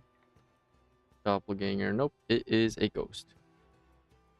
Size is medium. It is undead. Subtype, there isn't one. Alignment is neutral. AC is 11. HP is 45. The hit dice is 10d8. 10d8. Speed, there's a little bit more to it. So I'm gonna do this. Wait, these motherfuckers are fast. Oh, this is the right one. 40-foot hovered. Fast damn motherfuckers. Okay, their strength is a 7. Their dex is a 13. Their con is a 10. Their intelligence is a 10. Their wisdom is a 12. And their charisma is a 17. We don't do phage saves. Do they have any save proficiencies? They do not. Damage vulnerabilities. They don't have any, it looks like. Damage resistances. They have acid, bludgeoning,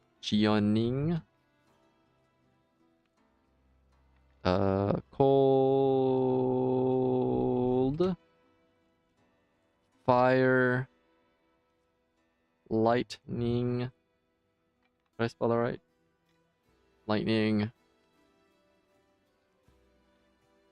piercing, slashing, and thunder. Thunder. Thunder. Thunder.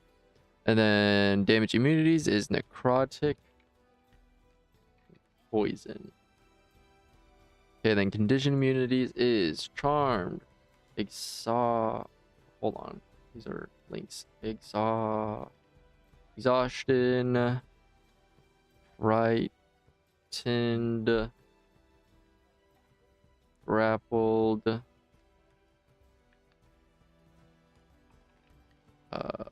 paralyzed, petrified. Dude, it's fucking all of them. Jesus Christ. Poisoned, prone, and restrained. I wonder if there's any that it isn't, is probably the better question. As a passive insight of also 11, and then it's passive stealth. Why do I keep doing that?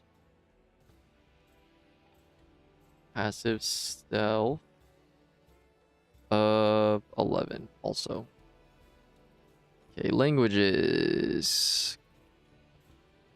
Common plus 1 other. Challenge rating of 4. Spells, it doesn't have any. Get rid of this. Okay, so it only has traits and actions, so we can get rid of a lot of this. Okay. Okay, so the first trait is Ethereal Sight. Copy here. There we go. And then add the descripto. Oops. Perfect. Name. Incorporeal movement. Description.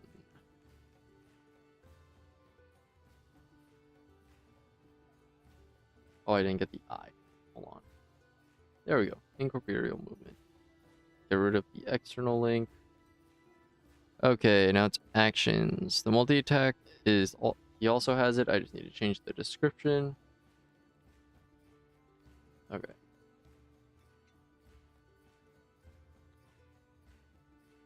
Okay, etherealness. These motherfuckers got a lot of actions. Not gonna lie.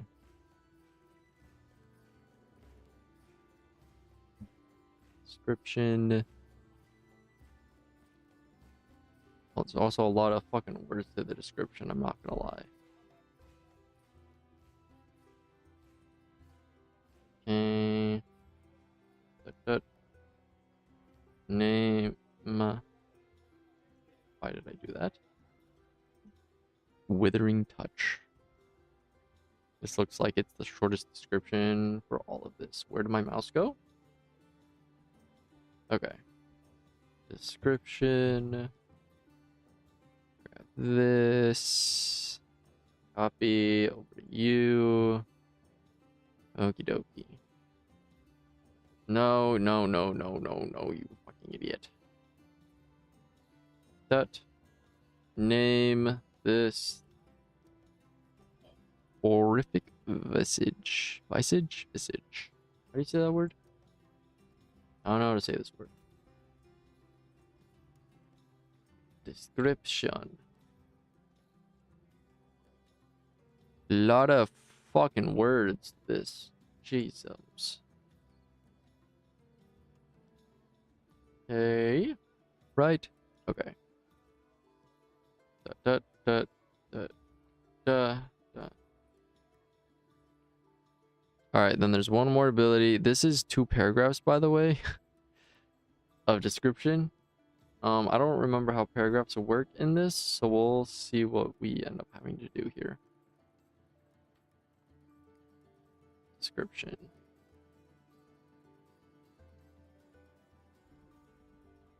Oh my god, this is genuinely so much. I mean, it's something called possession, so I'd kind of hope that there's a lot of descriptors for it. This and this. Okay,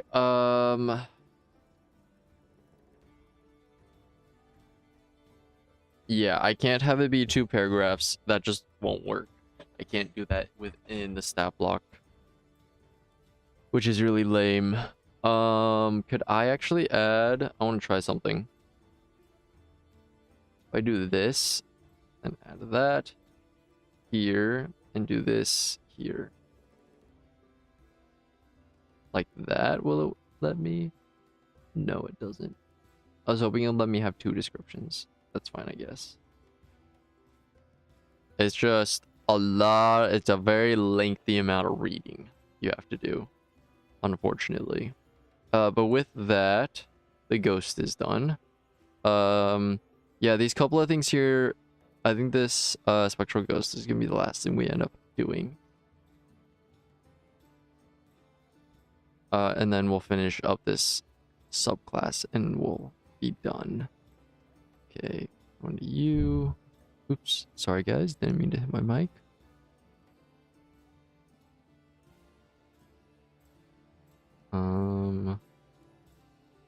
What is this again?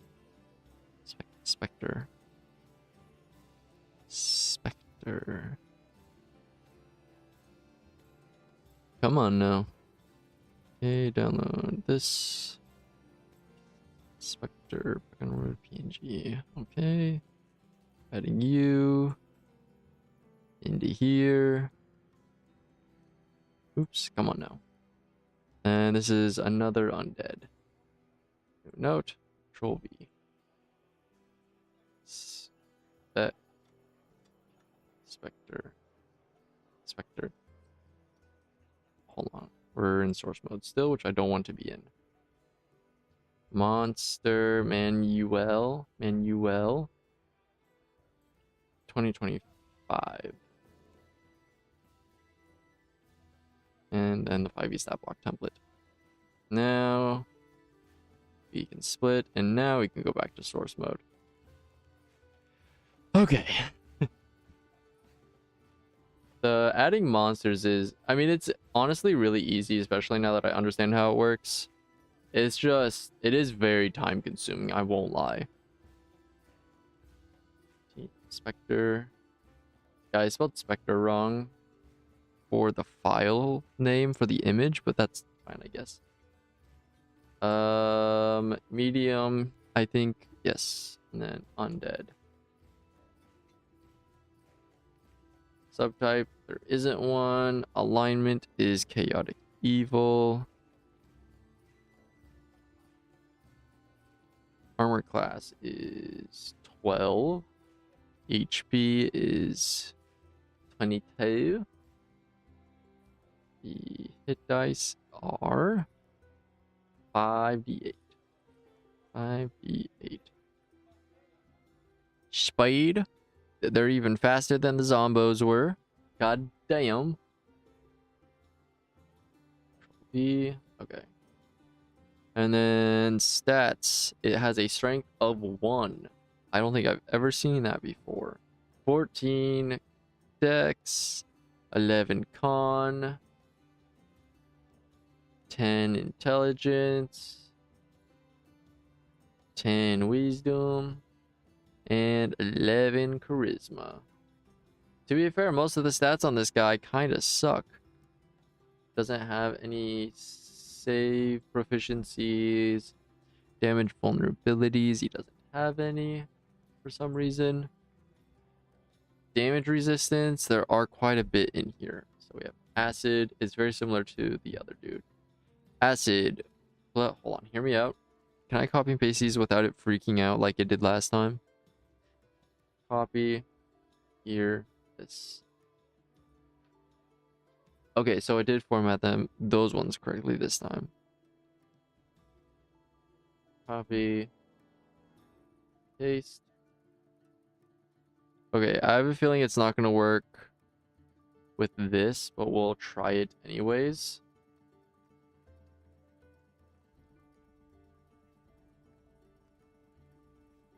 Oh, oops. Yeah, for some reason it doesn't work when I do it that way. I don't know why it doesn't work. It just fucking don't work. Okay, so charmed. Exhaustion. Grappled. I spelled it wrong. Grappled. Motherfucker, I can't spell right now. Grappled. Paralyzed. Petrified. Poisoned. Prone. Restrained. And unconspicuous. What? How is that what you got out of that? What? Unconscious. Okay. Senses dark vision of 60 feet. Passive perception of 10. Passive insight of also 10. Then a passive stealth. What is it? Stealth modifier? 2. So 12. Languages is understands common plus one other language but can't speak.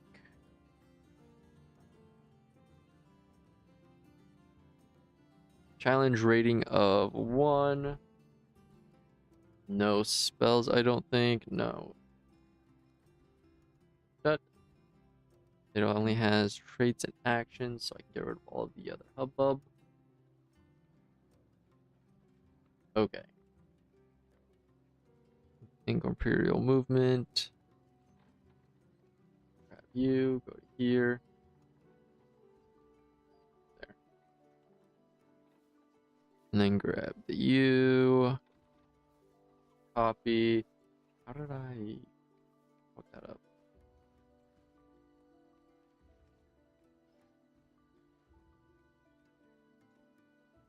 Dot. Okay. Sunlight sensitivity. Oops. Please get the first letter. Perfect. Okay, description.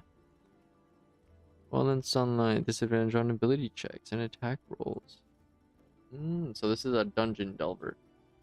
This is something that's going to be in a dungeon every time. So this only has one action called Life Drain.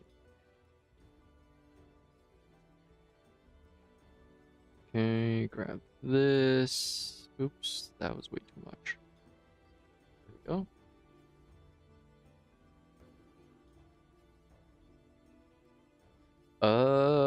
Takes necrotic damage if the target is a creature. Its hit point maximum decreases by amount. Oh, it's a maximum. Damn. Its maximum hit points decreases? That sucks. Yeah, that's never caused an issue with any games I've been in. Okay. We finally got that out of the way. Now we can move on. God damn.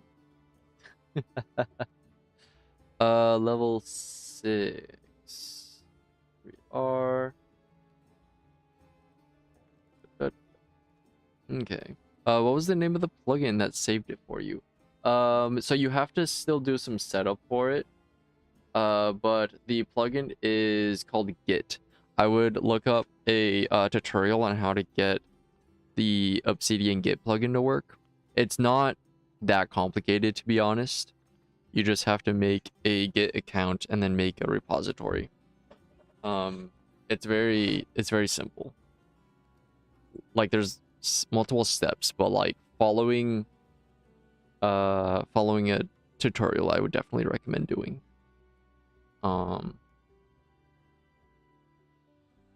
You could also get it to where it'll do everything automatically for you. So like you can't see it because my camera's hiding it, but every 2 minutes, everything gets pushed to my repository, and every 5 minutes, it pulls things from the repository that my players have put into it.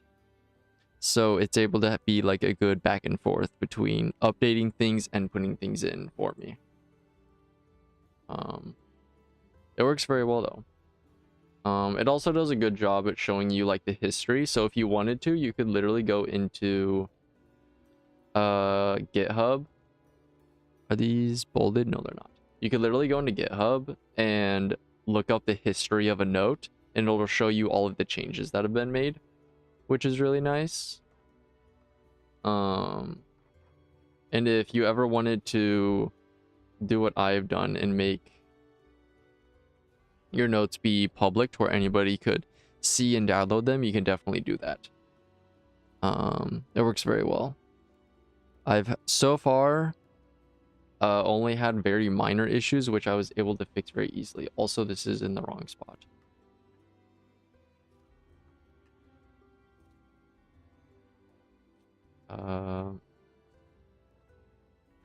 Yeah, any issues have been like very minor, and I've been able to fix them very easily. And get rid of you. You. Oh, great heavens. Okay. Hit points.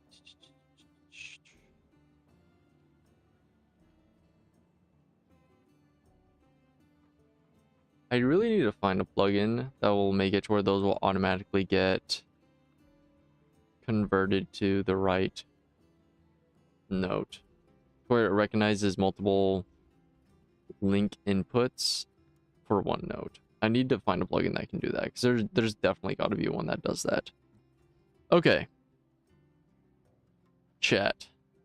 We're gonna here. I'll go to our graph. All right, chat. Jesus Christ, there's so much here.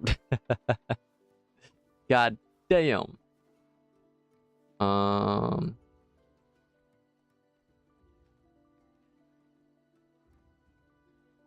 Okay. All right, chat. Well, it was fun. It was fun. I don't know if TikTok is even still going. Can I be honest? TikTok likes to. I forgot our volume was that high.